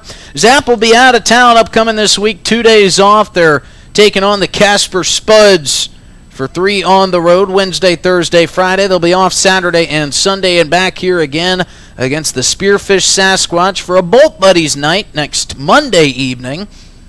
They've got a 4-game homestand against Spearfish. They go back on the road to take on Spearfish for 3. And then the following Monday, which is June 16th, they'll have Hastings at home. Up to bat for the Fremont Moo is Michael Baker. Gladue, a left-hander. On the mound, he comes set. Still a good crowd here as Gladue fires in for strike 1. A majority of the crowd underneath the shade back behind home plate. Don't blame them. Tell you what, seeing all these slushies getting pounded down is making me want one. If there's anybody down in the concession stand area that wants to make a happy broadcaster, as this one comes flying back our way, if it wasn't for that netting, we might have lost Eli Lewis. That one was headed directly for our producer and all of our camera operation. Scary one there. That Glad was. we have the netting. You know, when you watch games on TV and you see those folks sitting behind home plate, and they do have the netting there as Gladue comes back. That one fouled off to the left side. And you see those foul balls come rifling back to those expensive seats behind home plate. And you see people freak out even though it gets caught by the netting. It's just a natural reaction. That's kind of what we had up here. We've got netting in front of us along with these pretty sturdy windows. But tell you what, when some laces are flying your way, you're going to react no matter what. Home plate umpire Brandon Moore giving Mike Baker a little bit of extra time, dusting off the plate as he fouled that one off his left foot. That never feels good, especially when you're losing by 9 runs. I don't think anything feels good being down 9. Baker rifles that one down the right field line and foul. A lot of happy faces in the crowd today. Just a beautiful day and beautiful pier. No better way than to spend your weekend out at Hyde Stadium watching some Zap baseball. That one misses high. I feel like I can't mention enough just how beautiful pier is this time of year. Got to see the Capitol building the other day. That was nice. Did you walk through? Did you get to see some of the pictures? I did the self-guided tour. I went in there before work the other day, did the tour. It's beautiful. Here's the 1-2 from Gladue, and that's in the dirt for ball 2. Next time you're in there, it's going to be tough to find them, but they one of the little tidbits about the Capitol building is, as you probably noticed, on the ground, there's little rocks that are placed throughout.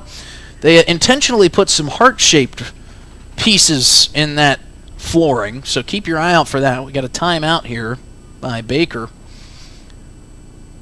And if you are around for Christmas time, I don't know how long your stay is planned here in Pierre. They do an outstanding Christmas tree setup, and for someone who just goes head over heels for Christmas, that is my favorite thing. And they're all live Christmas trees, too. Here's driven towards the right field side and through the wickets of Trey Runge. And that'll be the second error of the ball game for the Oahe Zap. That'll get Mike Baker on first base. That's the last thing you want to be doing right now, is allowing the Fremont Moo to get free base runners. Yeah, Cole Ottersberg not able to get the glove on that one. And apologies, we did have a substitution. Ottersberg now at second. Runge's day is done. I think that's the only defensive sub so far for the Zap. That'll bring up Preston Gajewski for the Moo. This is a double play ball. Saito fields it cleanly at third, fires to second for 1, on to first for 2. And it's a twin killing after the error by Ottersberg. He bounces back nicely. So just as quickly as they got a runner on, both are gone for the Moo. Beautiful play facilitated by Saito. 6th double play of the season so far for the Zap. They lead all of the league in that category, and a beautiful one there. That's a pitcher's best friend right there. So 2 outs now. That brings up Tanner Jacobson. Gladue fires and catches the outside corner for strike 1. Going back to the Capitol, we'll say unfortunately won't be here around Christmas time. You never know. Stay-ins in August might have to come back one of these years, but you're always welcome. We'll say saw some gorgeous Indiana limestone in the Capitol. Always gotta give the shout-outs to the Hoosier State, the limestone capital of the world, Bedford, Indiana. You're going to be hearing a lot of that all summer long, folks. He loves his hometown, as he should. Gladue misses down low. Count runs to 2-1. Zap will try to score a run here in the bottom of the 7th inning when they get back up to the plate. Should they not allow any runs to score, they could end this thing early for the 2nd day in a row. As this one's rifled to Ottersberg, he puts his body in front of it at second, knocks it down, and fires to first for the 3rd out of the inning. What a play over there by Ottersberg. That one caught him on the thigh. He's running it off. High fives all around for him. We head to the bottom of the 7th inning. 10-1, Zap lead.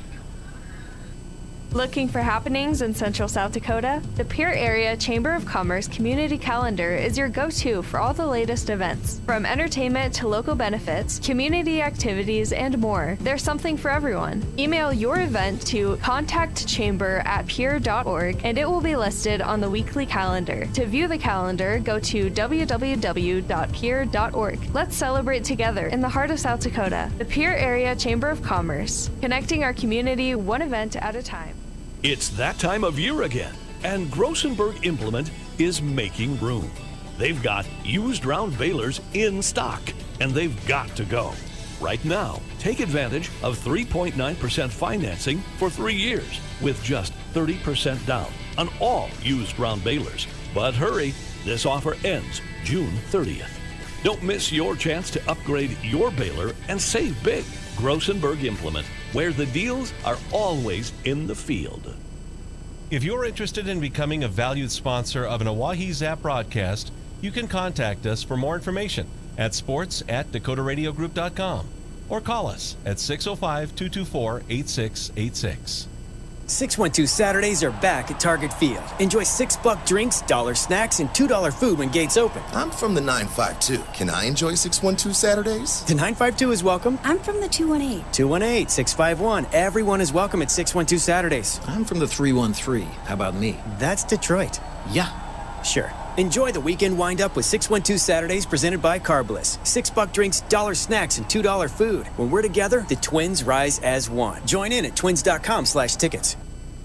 Looking for happenings in We were stretching here in the bottom of the 7th inning, well, midway through the 7th, as it was a couple young fans getting to sing Take Me Out to the Ball Game, and a 10-1 lead for the Zap.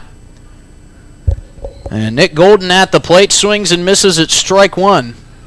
That swung out of his shoes there. And that one's rifled back the other way and down for a base hit into shallow left field. Golden having himself a day, and another Zap base runner, their 10th hit of the ball game. And now we've got a pretty interesting setup here on the mound for the Fremont Moo. Not only is he a coach, Tyler Dunham is now in pitching relief for the Moo.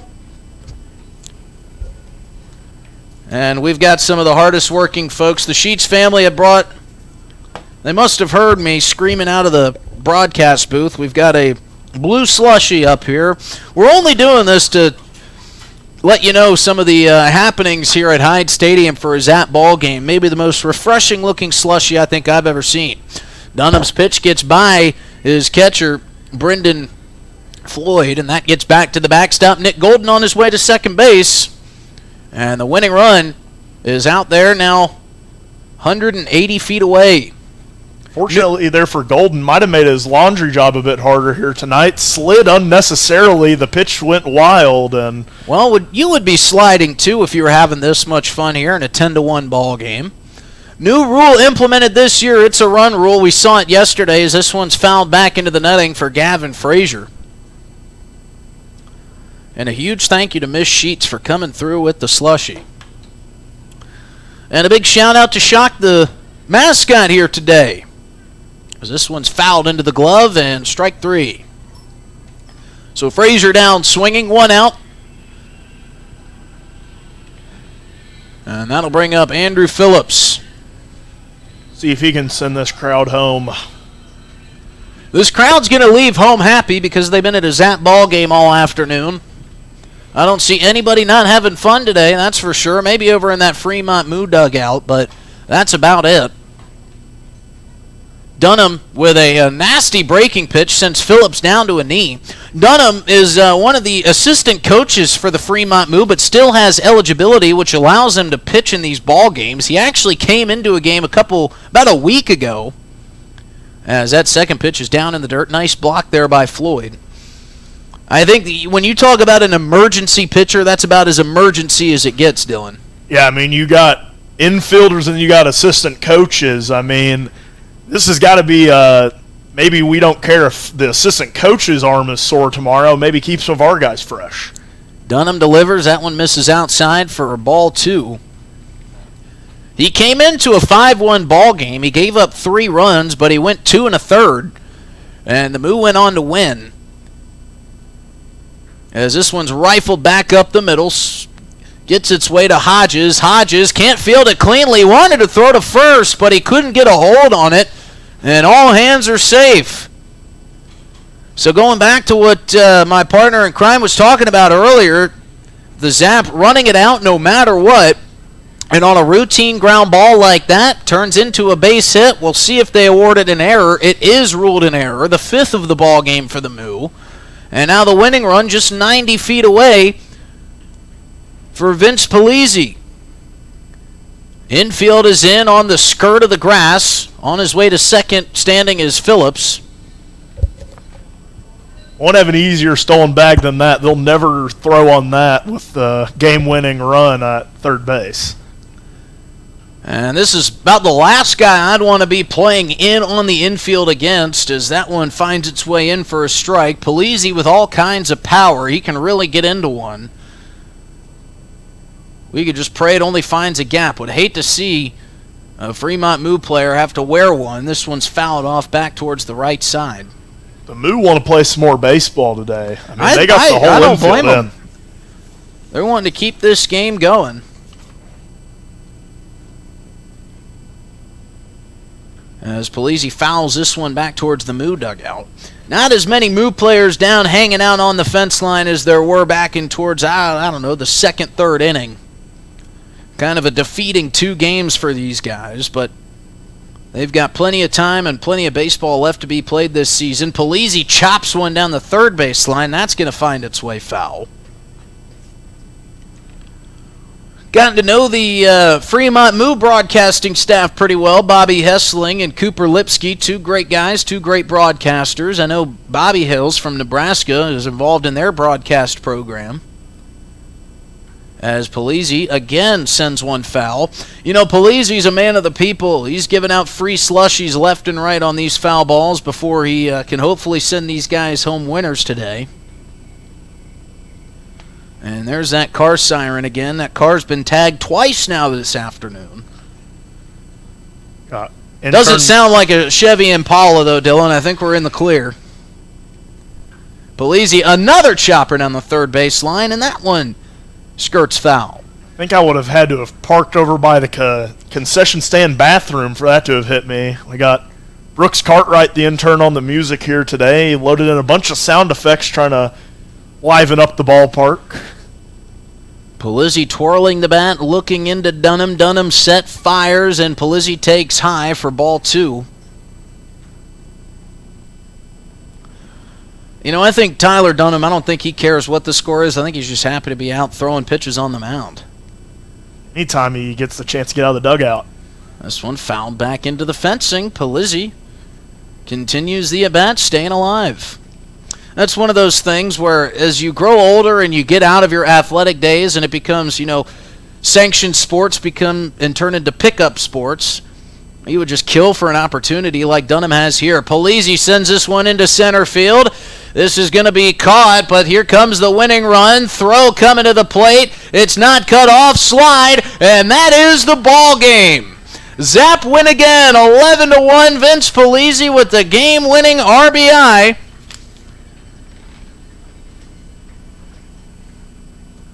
Zap win it. He brings home Nick Golden. Vince Polizzi does it with his bat. Zap do it with their bats all afternoon. They have 10 hits, score 11 runs, and win back-to-back ball games against the Fremont Moo 11-1. And they'll head into their off couple days happy campers as the Zap get the win, send the Fremont Moo into their next road game with some things to kind of sort out. We're going to take a quick break. We'll come back, recap all of it for you. Zap get the win, 11-1 on this beautiful Sunday afternoon here at Hyde Stadium. You've listened to it on River 92.7 and watched it on drgnews.com. Looking for happenings in Central South Dakota? The Pierre Area Chamber of Commerce Community Calendar is your go-to for all the latest events. From entertainment to local benefits, community activities, and more, there's something for everyone. Email your event to contactchamber@pierre.org and it will be listed on the weekly calendar. To view the calendar, go to www.pierre.org. Let's celebrate together in the heart of South Dakota. The Pierre Area Chamber of Commerce, connecting our community one event at a time. It's that time of year again, and Grossenberg Implement is making room. They've got used round balers in stock, and they've got to go.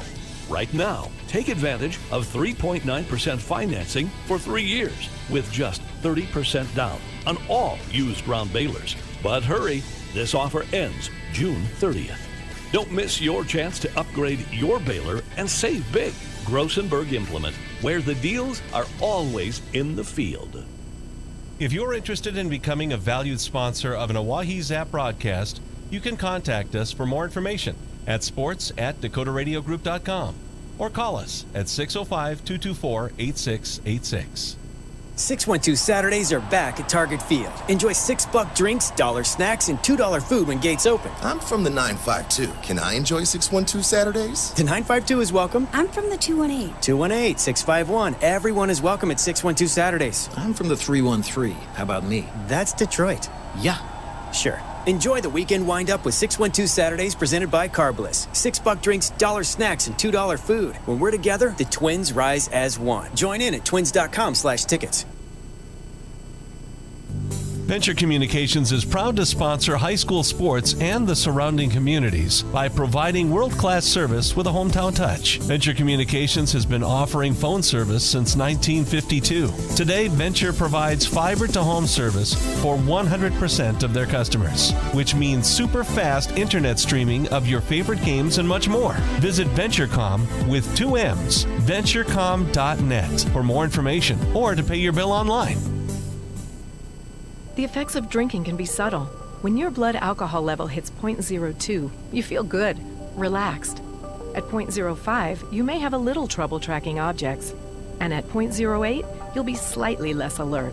You might not even notice it. But a breathalyzer will. If you're driving over the limit, you will be arrested, even if you don't feel drunk. So don't chance it. Always use a designated driver. Brought to you by the South Dakota Office of Highway Safety, South Dakota Broadcasters Association, and this station.